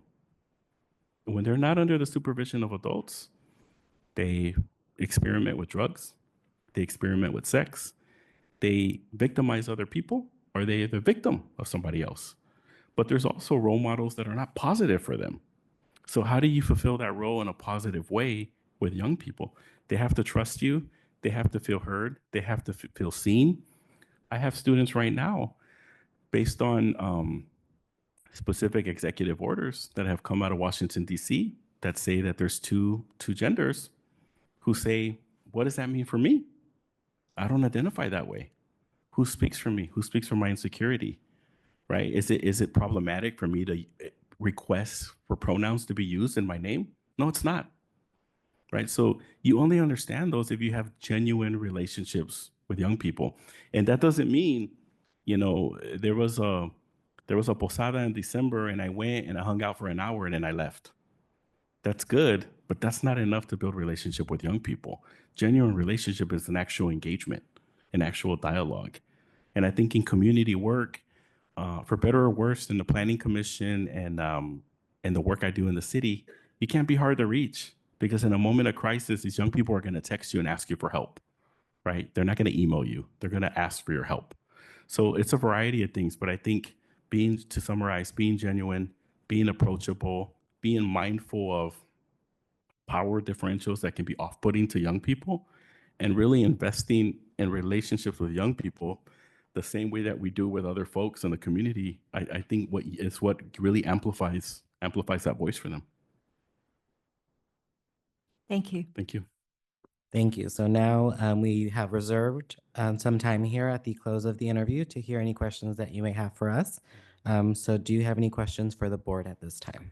Yeah, so thank you for the questions. It's great opportunity to be here before you, and I respect all your experience and the different things that you do for the young people and the families in San Mateo County. My question is one about just passion. I'm a passionate guy. As I've gotten a little bit older, I've toned it down a little bit, and you know, I know service is difficult. There's been I know football season is over, but there's been nights when we had a planning commission meeting and then there was like a football game on, and then I was like, why do I do these things, right? I could be at home with my wife and my kids and my dogs, but I made a commitment to serve the city. Like, so, and it always intrigues me with different people that have served for many, many years. You know, how do you continue to find that passion, right? How do you continue to fuel that incentive to serve other people?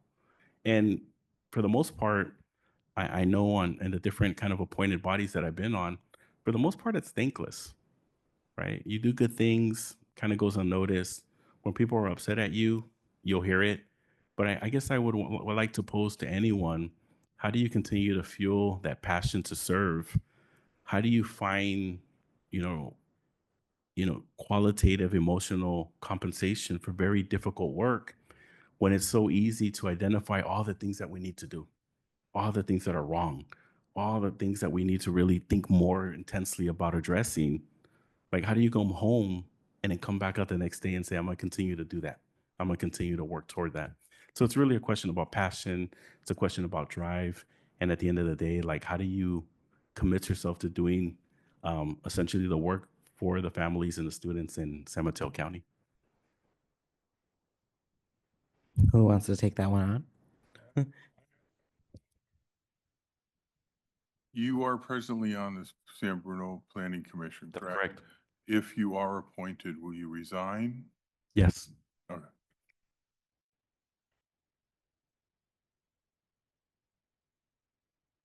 Who would like to answer Dr. Durazo's question?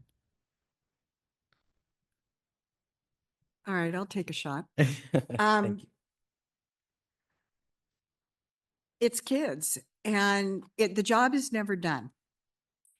And I think every time we see a success, it just gives us that much more passion to work harder to reach the ones that maybe weren't a success, but hopefully somewhere down the line they could be. And I always say things are constantly changing. Nothing has ever stayed the same. I've served under 6 different superintendents, and every experience has brought joy and passion and sorrow and heartbreak because of who we're dealing with. We're dealing with our special students that we care about. And as long as you have that love and care for those kids and those students, I think you're always going to have that passion. Absolutely. I loved that question actually because I had to do some reflecting today because there's a concert of my favorite artist in San Francisco that's happening right now that I bought tickets for, not knowing of the date, but I had to take a minute to pause and realize it's not about me. The work is for the students, like Vice President George just mentioned, and filling that seat for the duration of it that it's going to be filled is more important because it's going to impact how we work and how we are serving all of the students in the county. And that's why I chose to be here. And that's just, it's a constant reminder of even when the days are hard, it's important work and it needs to be the right people at the table doing it.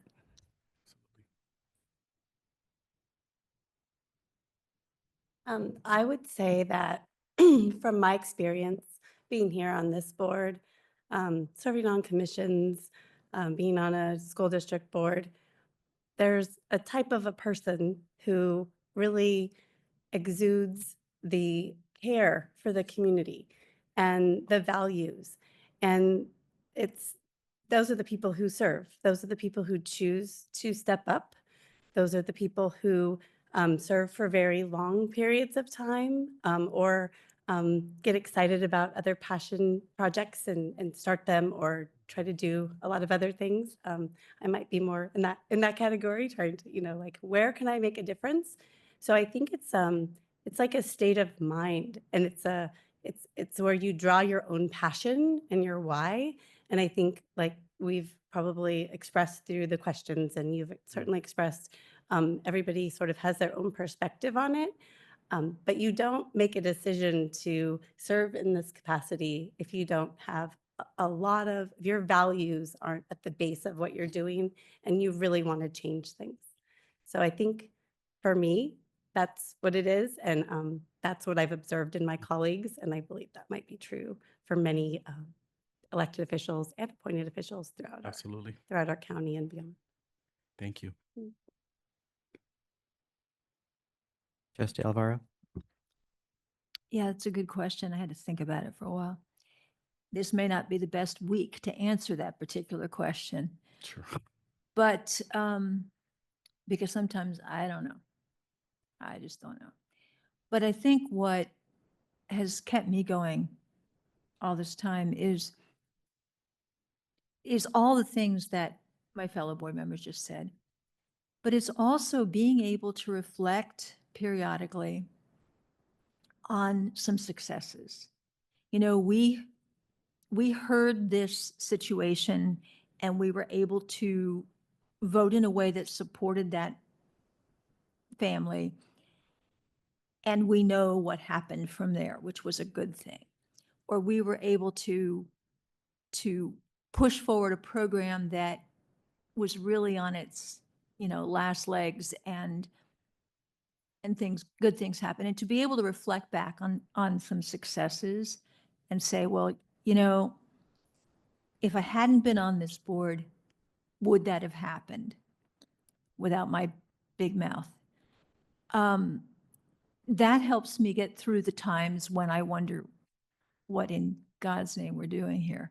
So I hope that answers the question. It does. Thank you.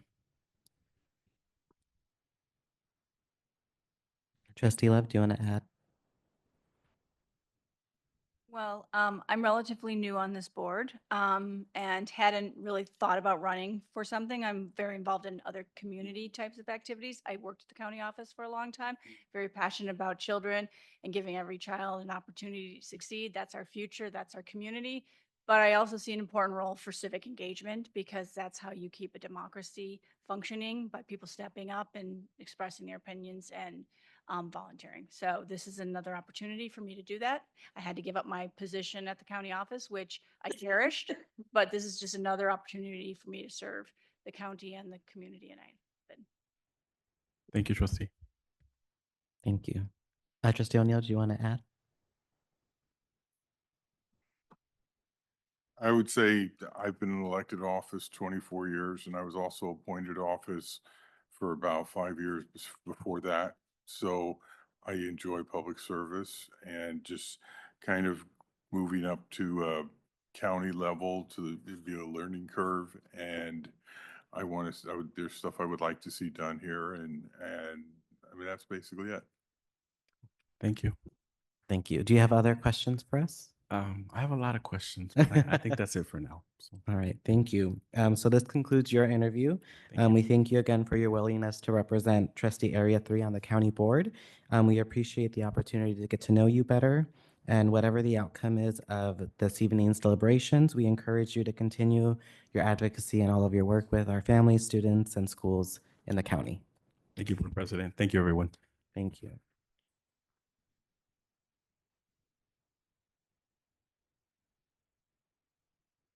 So now we'll have all the candidates back in the room.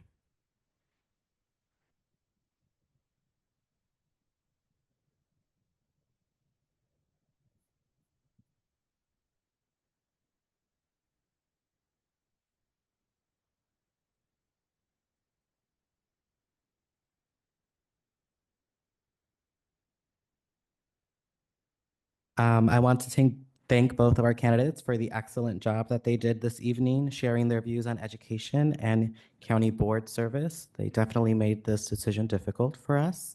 While we wish we could appoint both of our candidates, we do need to select one individual to represent Trustee Area 3. So is there any discussion before we conduct a straw poll of the board members' top candidate? No discussion? Okay, so I will poll each board member to name their top choice, after which the board will engage in further discussion.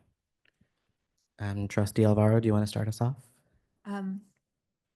Ms. Arias. Trustee Bonini? Dr. Durazo. Trustee Love? Edith Arias. Trustee O'Neill? Edith. Vice President Gerard? Edith. Mine is also Edith. Would someone like to put forth a motion to select an appointee to fill the board seat representing Trustee Area 3? Trustee Alvaro? I'd like to move that we elect, or appoint rather, Edith Arias to the position of Trustee Area 3. Is there a second? Second. Oh, sorry. There is a motion by Trustee Alvaro to appoint Edith Arias to Trustee Area 3 and fill the vacancy seat, and a second by Trustee Gerard. Is there any further discussion? All those in favor say aye. Aye. All those opposed say no. The motion passes with a vote of 6-0, and I am pleased to announce the appointment of Edith Arias to the San Mateo County Board of Education. So on behalf of the entire board, I'd like to thank both candidates who stepped up to pursue this important role and congratulate Ms. Arias and welcome her to the board. For item 8A, the board will discuss and act on the draft board governance handbook. Superintendent McGee. Yes, thank you, President Torres. So there was extensive discussion at the last board meeting about the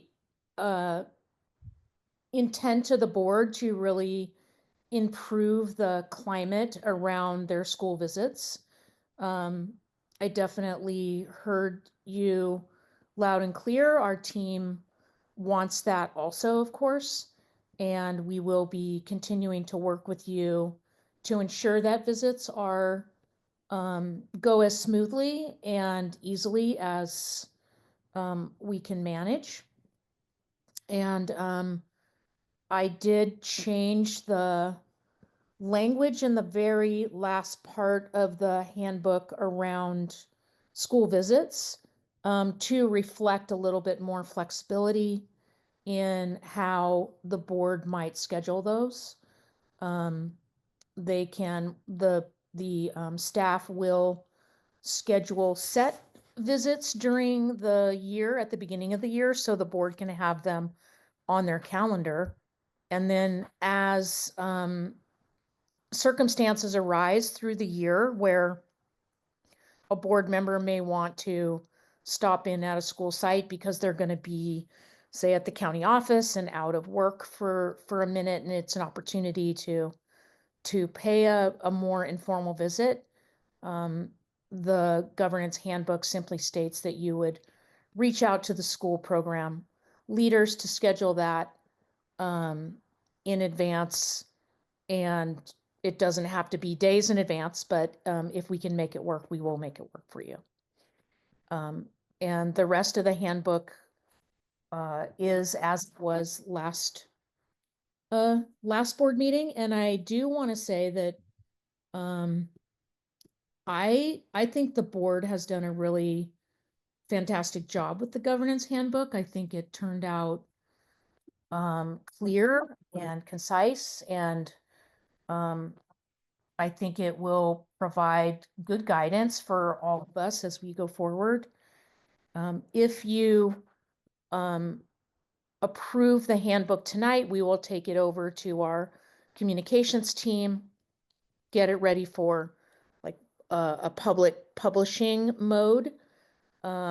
Trustee Love had also suggested that we try to create like a placemat or a one-pager that can be part of the board packet, so you have it right in front of you during board meetings. So we can try to accomplish that as well once you've approved the document. I'm happy to answer any other questions. I guess the one other thing I would add is that the last board meeting, President Torres suggested that we do consult the principals, which we did. Our school leaders had conversations with each of them to hear more about their perspective on it, and they support the scheduling of the meetings, of the visits through the school program leaders. So I feel like we've checked all the boxes that the board requested, and I would recommend approval tonight. Thank you. Are there any comments or questions from the board? Trustee Alvaro? Thank you. Thank you for making these changes. They feel a lot more comfortable to me. I just have a very simple logistical request. If we approve it tonight, could we ask that where it says vacancy and appointed trustee, we actually put in a name so that this document goes out with all of our names on it? Yes, of course. I believe that we no longer have a vacant seat. So Right. we get to fill in a name. Yes. All right, thank you. I believe after it's officially sworn in, right? Or she's sworn in? What's that? The powers and duties of a board trustee get conferred immediately upon appointment, but we will have a swearing in before she can take on board duties. So Oh, perfect. congratulations. Trustee Bonini? I have a couple of requests for minor changes to language because it's not grammatically correct. So there are only two, and then I have a comment about the the school visits. So on page 5, in the second paragraph, the first sentence reads, "As a board trustee, we hold the interest of all the children in trust." And that is not grammatically correct. So I propose that we change it to board trustees hold the interest of all the children in trust so that it is. I think we just didn't catch that. So that's my first modification proposal. And then my second is the 5th bullet point under the major roles of the county board include. It's the one about our appellate role. And I would like to add the word school after charter because I think it should be there. Serving as an appellate body for expulsions, interdistrict transfers, maybe plural, and charter school petitions, renewals, appeals. Maybe that's a series instead of just a slash and space. So anyway, just clarifying that last section would be transfers, plural, sorry, I just changed it, and charter school petitions, comma, renewals, comma, and appeals. Trustee Benini, what page is that on? 6. Page 6. Okay, thank you. The 5th bullet point in the first section. Okay. Oh, I would also specify charter renewals. I don't know, just to. Charter school petitions, comma, renewals, got it. comma, and appeals. Yes. And then my comment and request around the school visits section is in the 3rd bullet point. So I'm okay with the changes generally, so I'll just read it. Board members shall contact county office school program leaders directly to schedule additional visits as desired by individual board members. Additional meaning in addition to those that are fixed in advance. The next sentence says, once scheduled, these additional dates will be offered to the full board to attend. Also doesn't have a period, but this is not that I'm opposed to having, if someone schedules a date, that it be offered to others. But in the instance that more than 4 board members wanted to attend, it would require posting. And I suppose maybe it could be an emergency posting.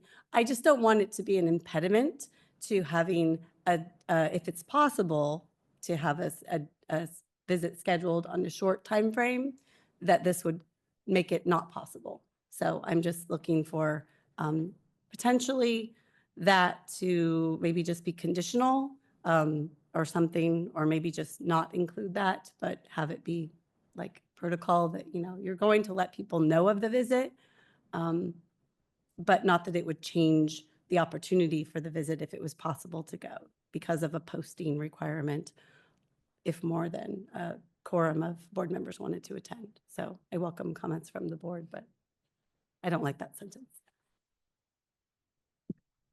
I would like Lisa to provide some more context if she. Yeah, can. and thank you, Trustee Alvaro. She just provided me with a copy of the upcoming events for board attendance, and I do see that Thursday, March 13th, we have scheduled for board members Alvaro, Gerard, Love, and O'Neill to visit the Ann Campbell Center. This is more than a quorum of the board, which would require agendizing. So that's something for this board to consider as far as having more than a quorum attending.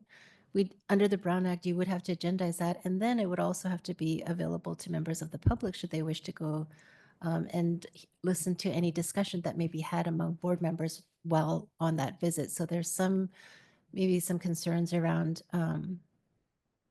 not necessarily wanting to disrupt the school environment by having what is essentially an open meeting on the school grounds during that visit. So that's something to consider.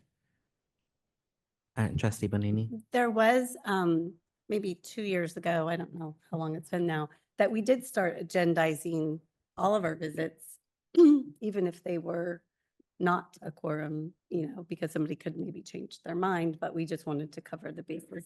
So your points are well taken as far as it being a public meeting and being disruptive and all of that, but I think it's appropriate to schedule the meetings, actually. It's just that in this instance of an additional meeting that isn't pre-planned, my concern is that it could make it not possible. So if I have, realize, oh, I have this time free and it's in 2 days, and we let the board know, maybe we say that it could just be less than a quorum of attendees that could attend, if it's something that's, so that the meeting wouldn't need to be bumped. I'm just trying to make it as flexible as possible for those of us with limited schedules. Do any other board members have comments? Trustee Love? Yeah, I do think that once scheduled, these additional dates will be offered to the full board to attend is completely fine. And if we can just agree that if the meeting is in 2 days and 4 people want to go, maybe somebody graciously backs out because that may pose a problem with noticing.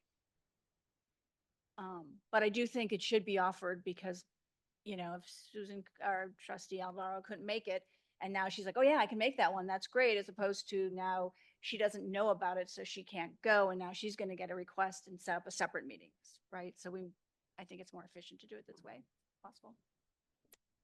Trustee Alvaro? There's the one concern I would echo. The one concern I have is, for instance, here's a good example. On the 13th, there are 4 of us scheduled to go to Ann Campbell Center and Gateway, no problem. We are also scheduled to go inside Hillcrest. We can't have a public meeting inside Hillcrest. So that's my question about that one. I mean, how do we conform with the Brown Act and say, okay, we're going to publish it as a public meeting and then go inside a locked hall where the public isn't allowed? So I do have, it isn't going to happen often, but it clearly is going to happen. So I do have that question. Trustee Bonini? Another possible solution would be to say that our school visits will have a maximum of 3 people attending, and we would just have to schedule them more frequently or have those inter meetings. Because I hadn't actually thought about the points that Lisa raised, and I feel like that is a concern, and also it's a concern potentially more so for Hillcrest. So, yeah, that would be my position, actually, that all visits should be less than a quorum. Trustees. Trustee Gerard? Well, I will comment. When I was president, we had a meeting and rather a visit where we had, I think, 5 people. And quite frankly, I didn't even think about the Brown Act going inside to Hillcrest, but we did go into Hillcrest. And what we did was we adjourned the meeting at Gateway there, like a regular board meeting. I mean, we called the meeting to order like a regular board meeting. And then we went and made our visit. And when we came back, we adjourned the meeting. So we made it a public meeting in that we went through a formal opening of our meeting and then we closed the meeting. But I, like I said, I didn't think about the Brown Act, quite frankly, and we all went. So and then at the end, we closed it. So theoretically, there could have been someone from the public there that could have come if they wanted to. It was posted, and it was considered a regular board meeting. Trustee Love?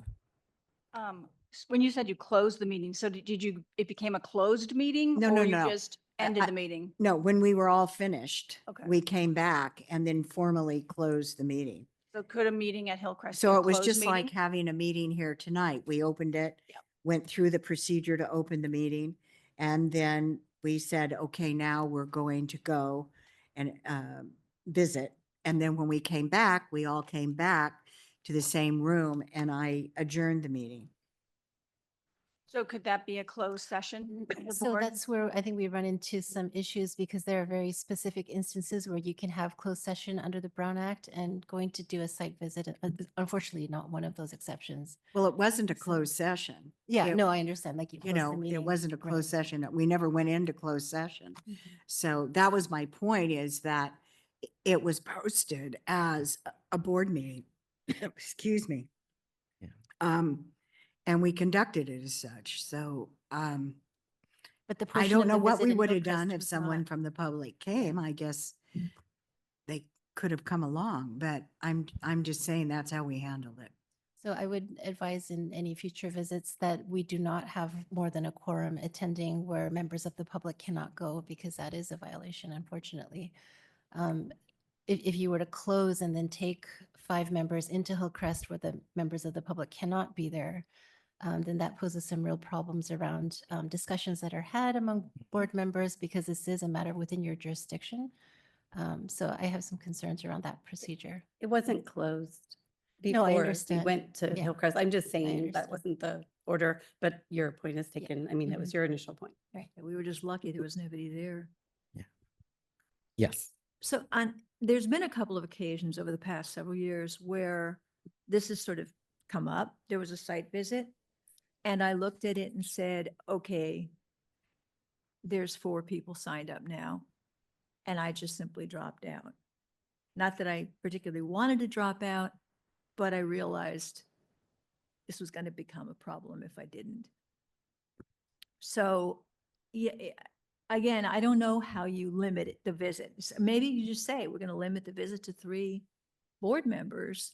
And if there's more people interested, we'll arrange another time, which I know is a pain in the neck. But I don't have an answer, because this one will be a problem. If we post it and we have an open meeting at the first 2 visit sites, then we have a situation when we go to Hillcrest. I have a question for Lisa, because I also think, well, first let me do this and then I'll ask my question. I also do think too many people at once can disturb their learning, especially just thinking of our student populations of the places we're going into. Would it be possible because on that day, for instance, there's 3 different sites. I know this might be like additional work for the county office, which I don't want to do, but I'm just seeing if it's a possibility if we kind of split up, like divide and conquer, and would that be an issue with the Brown Act or any other? So if you have, say, 2 going to one side and then 2 going to another side, then that is fine, because you're not convening a group of folks in the same place where there could be discussion around matters that are under the board's jurisdiction. So if you were to divide and conquer, that's completely fine. Trustee Gerard. Okay, so if we split us up, we would be okay. Say we had 6 people that wanted to go, and so we had 2 people that were with us as guides, so to speak, and we took 3, one where to say Glenwood, or I mean, not Glenwood, oh my God. It's getting late. Gateway. Well, if we go to Glenwood, I guess we can, but nobody will be there. Anyway, and then the other 3 to Hillcrest, it would be fine. Yes, so it's the issue that arises is when you have more than the quorum together in one place where there can be Right. discussions that are had outside of the hearing of the public. I'm going to actually say on behalf of county office staff that perhaps trying to do that at the same time on the same day might be really challenging. So maybe we want to think about scheduling in such a way that there's staff available to take you on smaller group visits Right. like that. And We've that's what I usually would- had 2 people come. Right. Yeah, So that's what I one, was 2 trying to people. avoid, but I was trying to like, is it a possibility Yeah, if exactly. that's something that we would need to do? But I will actually, I'll withdraw my name from the visit on the 13th, just so there's not an issue and there'll be 3 people coming, because I just visited not recently.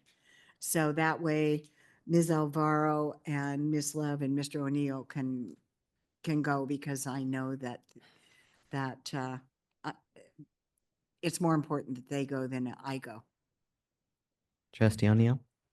I was actually going to say, you're kind of like dancing angels on a pin, having three people over here, three people over here, and somebody in the bleachers. I agree with just make a policy, no more than 3 trustees do a visit. And I was going to offer to cancel, and I'll go with Edith when our new trustee goes. Well, you go. Well, You go. No, you go. Oh, It's important. well, I'm happy. to We'll go with make Edith. another, hey, we So I always would like to go. Make a motion that we have a policy in this that no more than 3 trustees on a visit. Because that's what we're talking about, even if we're splitting. Before we make any motions, I think we need to finish the discussion and conversations, just to make sure we get all the perspectives and. So Can I ask, Well, I point don't of think order? we can make a is motion if it's not in agendized. Other bodies Oh, I've and that been too. in, you make a motion, a second, and then there's discussion. And that I believe is what Roberts is so is the policy here, discussion and then a motion? It's motion, second, then Lisa? discussion? So procedurally, we do not have this action item agendized for tonight to make a policy decision, so we'd have to, Okay.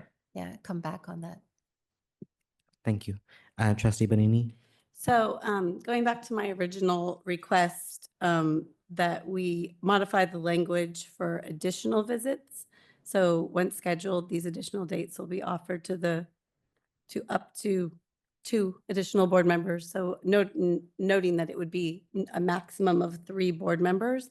I think we could also add language to the second bullet point that points that out at the end of the first sentence, that we have a maximum of 3 trustees for each visit. And I And that think will the solve the- rationale included to be in compliance with the Brown Act, Sure. in case they're asking, oh, why is there a limit? It's already stated there. But Trustee Alvaro? Yeah, and I think that, I don't want to wordsmith because I don't really care. Somebody else can do that. But in the first bullet point where it points out that visits should not be disrupted to school staff, et cetera, that's a good place to say that's why we're not taking more than 3 people. So And the clearly that, compliance and then piece, yeah, I think that would be a great. if there's more than 3, then we divide it up and do another day some other time. Any other comments? Trustee Bonini? Can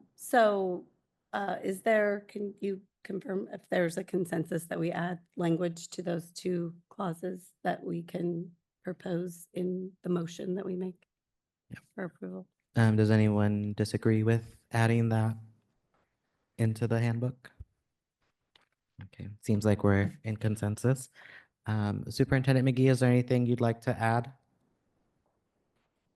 I don't think so. I have taken notes and,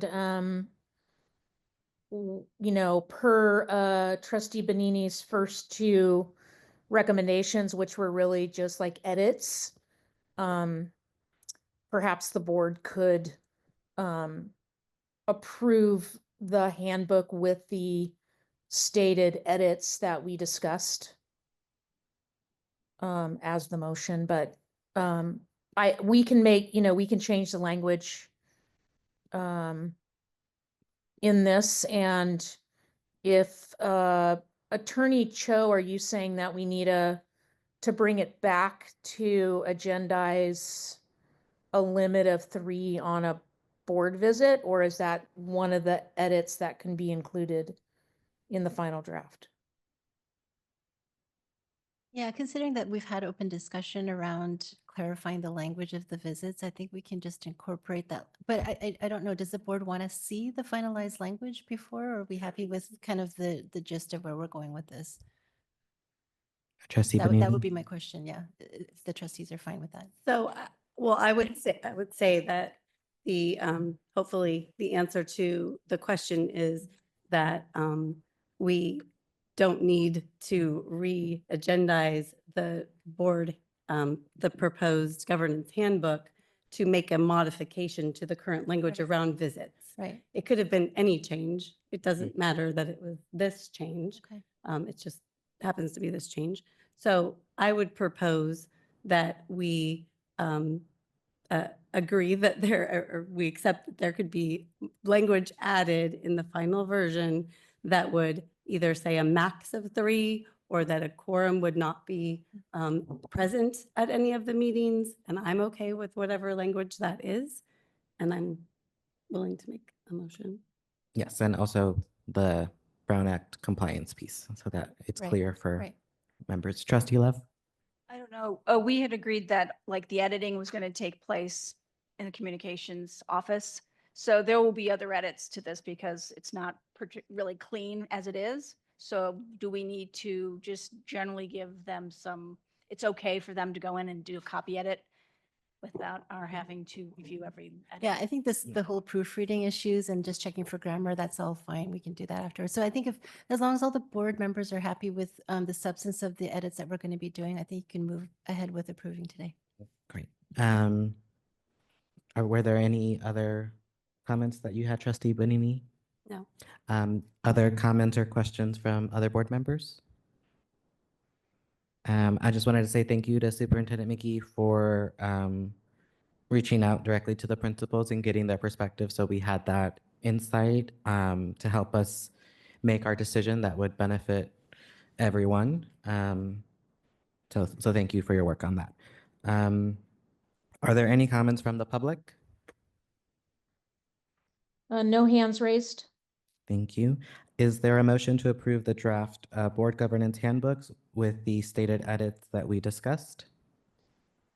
I move that we approve the governance handbook with edits as stated. Is there a second? Second.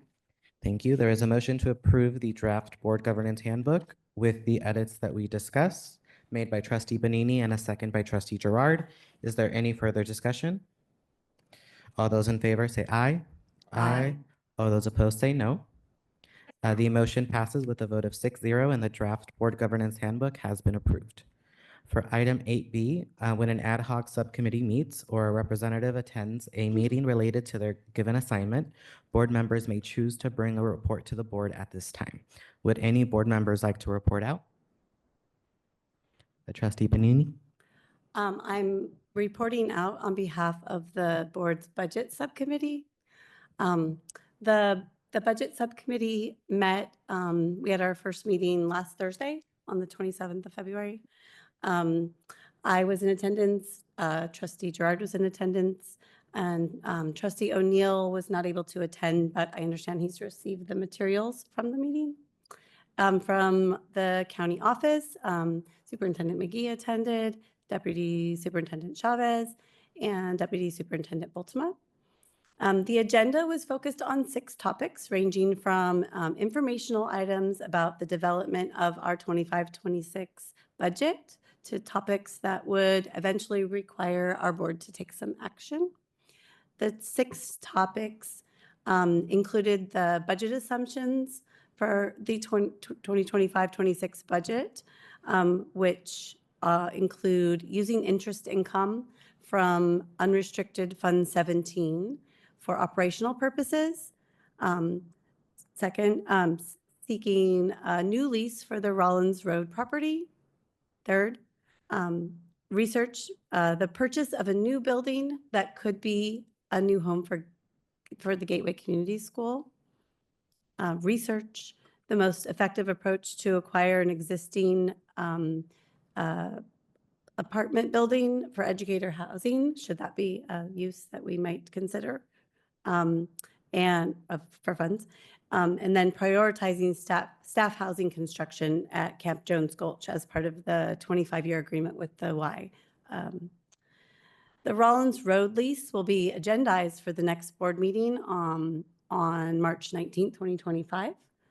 And the budget subcommittee will continue to meet with the administration to prioritize and coordinate the next steps, especially regarding those projects that deal with the real property. And I just wanted to clarify that the Fund 17, there's also, wasn't mentioned in the recap, but there's also another fund. And if I may ask Deputy Superintendent Bultema, can you remind me which fund the other one is? Yes, Fund 40. Oh, 40. Which we account for the proceeds from the former redevelopment areas in that fund, and it does need to be used specifically for facilities. Right. And so there are many funds there, something around $50 million in that Fund 40, and somewhere with interest and income around $80 million in Fund 17. So those are the funds that we are referring to in this. So I just want to make that clear. And that is all. Thank you. Were there any other subcommittees that met and would like to report out? Trustee Love? Thank you. The Legislative Subcommittee met yesterday, and Trustee Subcommittee Member O'Neill was there, as was Youth Commission Liaison Zhao. Unfortunately, Trustee Torres was not able to join us, but he did receive the notes. And we were also joined, of course, by Superintendent McGee, Associate Superintendent Tammy Moore, and SELPA Associate Superintendent Young. And we had a great discussion, agreed on a few things that we take back to the board at some point. But in alignment with Board Policy 1160 and the County Office Strategic Plan, the Board Subcommittee recommends, agreed on these recommendations, to develop an annual legislative agenda and advocate in partnership with the county board at the local, state, and national level, doing that jointly with the superintendent, changing the name to Advocacy Subcommittee, which is more consistent with some of the language in Board Policy 1160, fold the School Funding Subcommittee into the Advocacy Subcommittee, change the name of the School Funding Subcommittee to the School Funding in San Mateo County Task Force, reflecting that it's very action-oriented and maybe short-term, has a goal. And Trustee O'Neill can talk more about that. Develop a set of advocacy priorities, including the legislative agenda for the board consideration at a future meeting. Conduct research and develop an action plan for the school funding in San Mateo County Task Force, and which the advocacy committee would bring to the board for consideration before going too far out on that. And then we'll meet twice a month and bring regular updates to the board. Wow. How long was that meeting? That was a lot that got done. Trustee Bonini? I have a question. So did you say that you're proposing to roll the new committee into the advocacy committee and create a task force within that? Is that what you were describing? Yes, as opposed to having two separate subcommittees where we're both sort of two of the same people on them. And that we also want to avoid the situation where this committee's out here advocating with legislators and doing something over here, and then this one's doing something that we speak with one voice, and that voice is actually together with the county office and the superintendent as per 1160, that this committee really should be a joint effort of the county office and the board. Trustee O'Neill, did you want to add to the report? For once in my life, and I'm speechless. Kalima will know that's rare. Are there any other subcommittees or related assignments to report out on? Are there any other comments or questions from the board? Yes. I had a couple items. One, I attended the read aloud at Valamar School today. I got to read to 8th grade. Usually I get to sit in the little chairs like 1st through 3rd. But this time I was great. It was kind of 8th grade. I also, after some discussion with Superintendent McGee, through my employer, Ray Mueller, he sent me an application to apply for the San Mateo Foster City School District housing. It's a committee, I guess they're exploring housing. And given all the experience I have with staff housing, for the last 14 years, my boss suggested I apply. So I applied. I have not got a call back yet. And if I go there, I would not be representing board trustee. It would be as employee of San Mateo County. So I just wanted to say that. And then I also wanted to ask, and I don't know if this board does this, If we could adjourn in memory of the principal in Pacifica that passed away very suddenly. He was in his early 50s. He had worked, I knew him when I was on the school board. He had a real kind of neat English accent. He taught fourth grade. The kids were very close to him. They liked him. It was very, then he became an assistant principal, and then he became a principal at Ocean Shore School in Pacifica. And he was with the district for 17 years. Him and his wife were pillars. She, of the community, she owns a yarn shop, which has become quite a staple in Pacifica for people that, to be arts and crafts and gather and gossip and have fun. So Anthony and Corton, also known as Tony, I'd just like to adjourn in memory of him as a school educator. Thank you. I believe those were your board comments.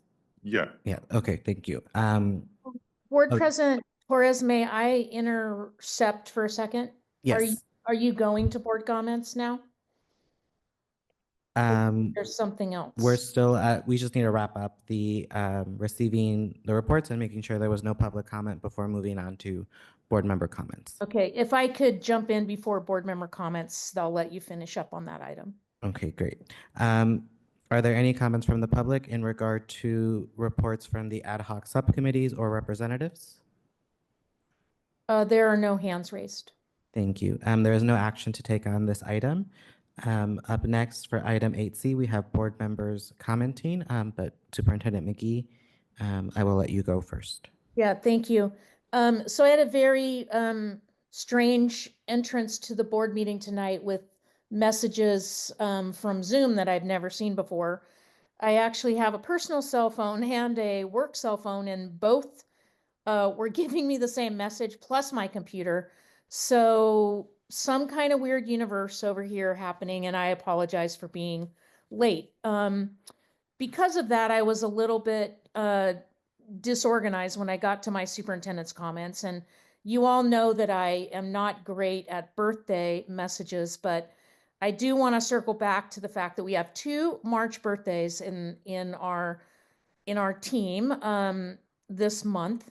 Our executive director of P3 and early learning, Marshall Moten, will celebrate her birthday on March 7th. And then Trustee Benini has a March birthday, and she will celebrate, I hope, on March 13th. So happy birthday to Executive Director Moten and to Trustee Benini. I didn't want to miss that information before you went on to your comments. May I also speak to the board adjournment? Yes.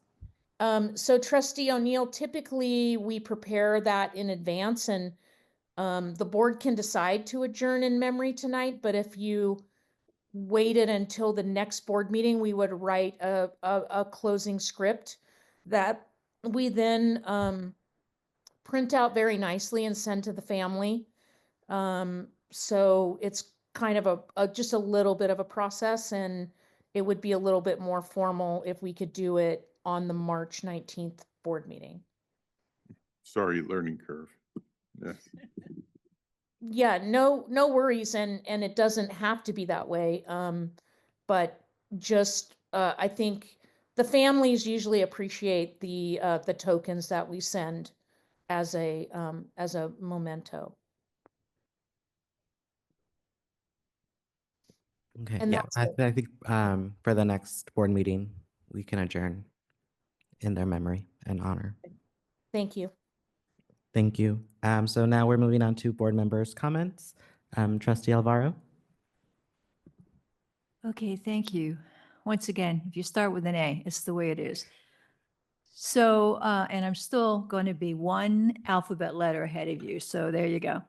I just want to thank once again all of the candidates. We had 9 people come forward for this seat. That is just astonishing to me that 9 people were willing to throw their hat into the ring, especially at a pretty difficult juncture for education. So congratulations to Ms. Arias. I'm really looking forward to getting to know you and working with you.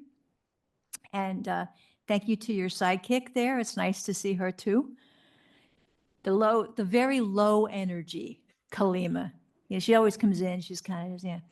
I also wanted to thank Shalene Peterson, I hope I said her first name right, because she's been helping me straighten out the records with vector training. But there's an important thing I wanted to pass on to everybody. She verified for me that the 2-hour trainings can be broken up. So if you don't have 2 hours to sit through the ethics training or 2 hours and 2 hours to sit through the harassment training, you can do what you can, hit the pause button and come back to it at another time, as long as you finish it and then whatever, answer the questions or whatever you're supposed to do there. So she got in touch with them and they got back to her, and I was really appreciative of that. And then just a quick get well soon to our Congressman, Kevin Mullen. Kevin is suffering from a pretty serious infection that happened after he had knee surgery recently. I think he had a torn meniscus, and then it developed a pretty bad staph infection. And, you know, somewhere up there, his dad is smiling down on all of us. Congressman Mullen flew to DC with his IV attached to go into Congress and make sure that our voice was heard.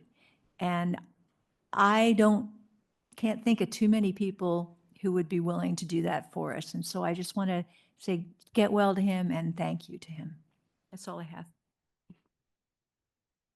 Trustee Benini? I just have a couple comments. First, I also wanted to thank the many candidates who applied for the trustee Area 3 position. And I want to welcome Edith. We look forward to having you sitting here with us. And then I'll just put on my SMCSBA hat for a moment, remind our board and anybody who may be watching or wants to share, we have our legislative brunch coming up on the 22nd of this month. It is here. And that will be a really great time to start some of that advocacy. We will have Francesca Segre doing our moderating, and she's a journalist, so she'll be, you know, really getting ready to ask some really tough questions. We've already set out a list, but we've also shared it with the legislators, so they'll be very prepared. And we want to hear from them, and we want to be there to advocate. So that's March 22nd, and then also I just wanted to report that the application or the nomination period for both the Kent Awards and the Emily Garfield Awards has closed, and we have multiple nominations for both. And so we're going to be in the process of reviewing those shortly and doing site visits. So that's very exciting. And that event is on May 2nd. So save the date. All right, that's all. Trustee Love? Thank you. Just want to welcome Ms. Arias. Appreciate all the effort you put into this and excited to work with you at your disposal. And to thank Dr. Durasso as well for applying and putting all the time in and coming before us. Appreciate that. And just grateful that we had the great subcommittee meeting. And thank you to Deputy Superintendent Marco Chavez for jumping in this evening in case we needed him. So appreciate that. Thank you. That's it. Trustee O'Neill, anything you'd like to add? I said my piece. Thank you. At the wrong time. Trustee Gerard? Thank you. Congratulations. We're absolutely thrilled to have you join our board. And don't worry, we'll have you jumping in with both feet sooner than you think. So it'll be wonderful to have you.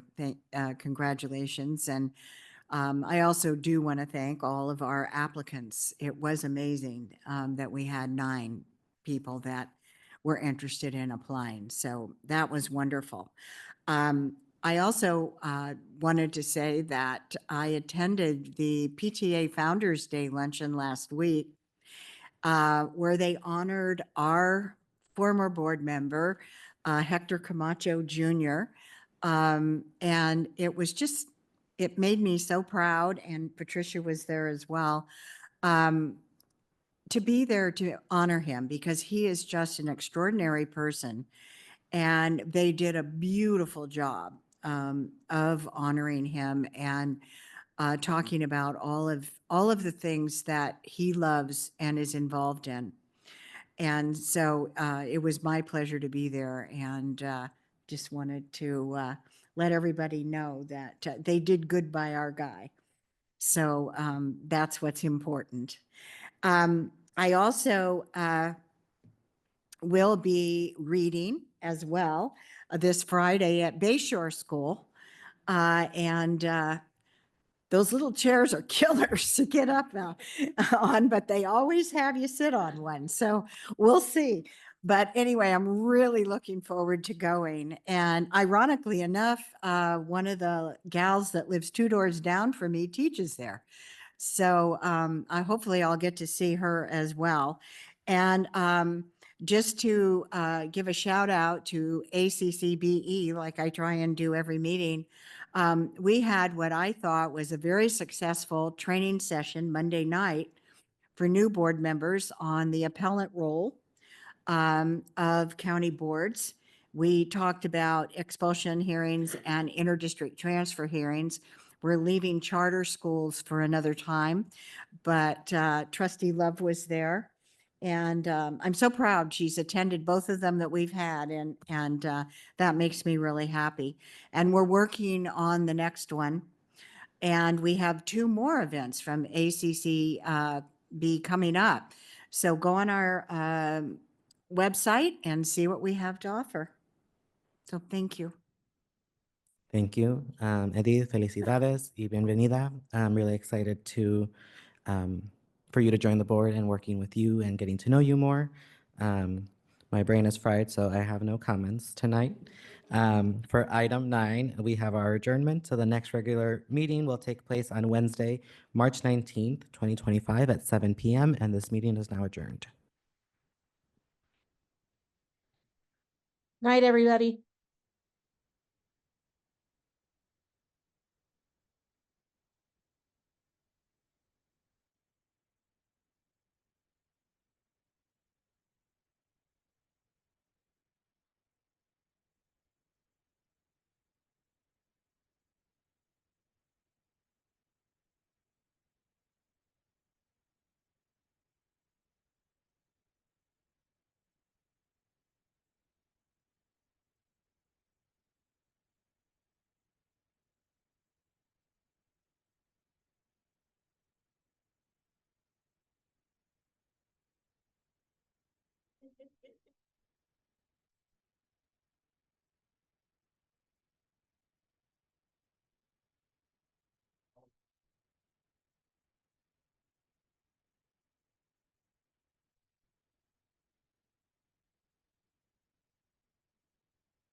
Just because I did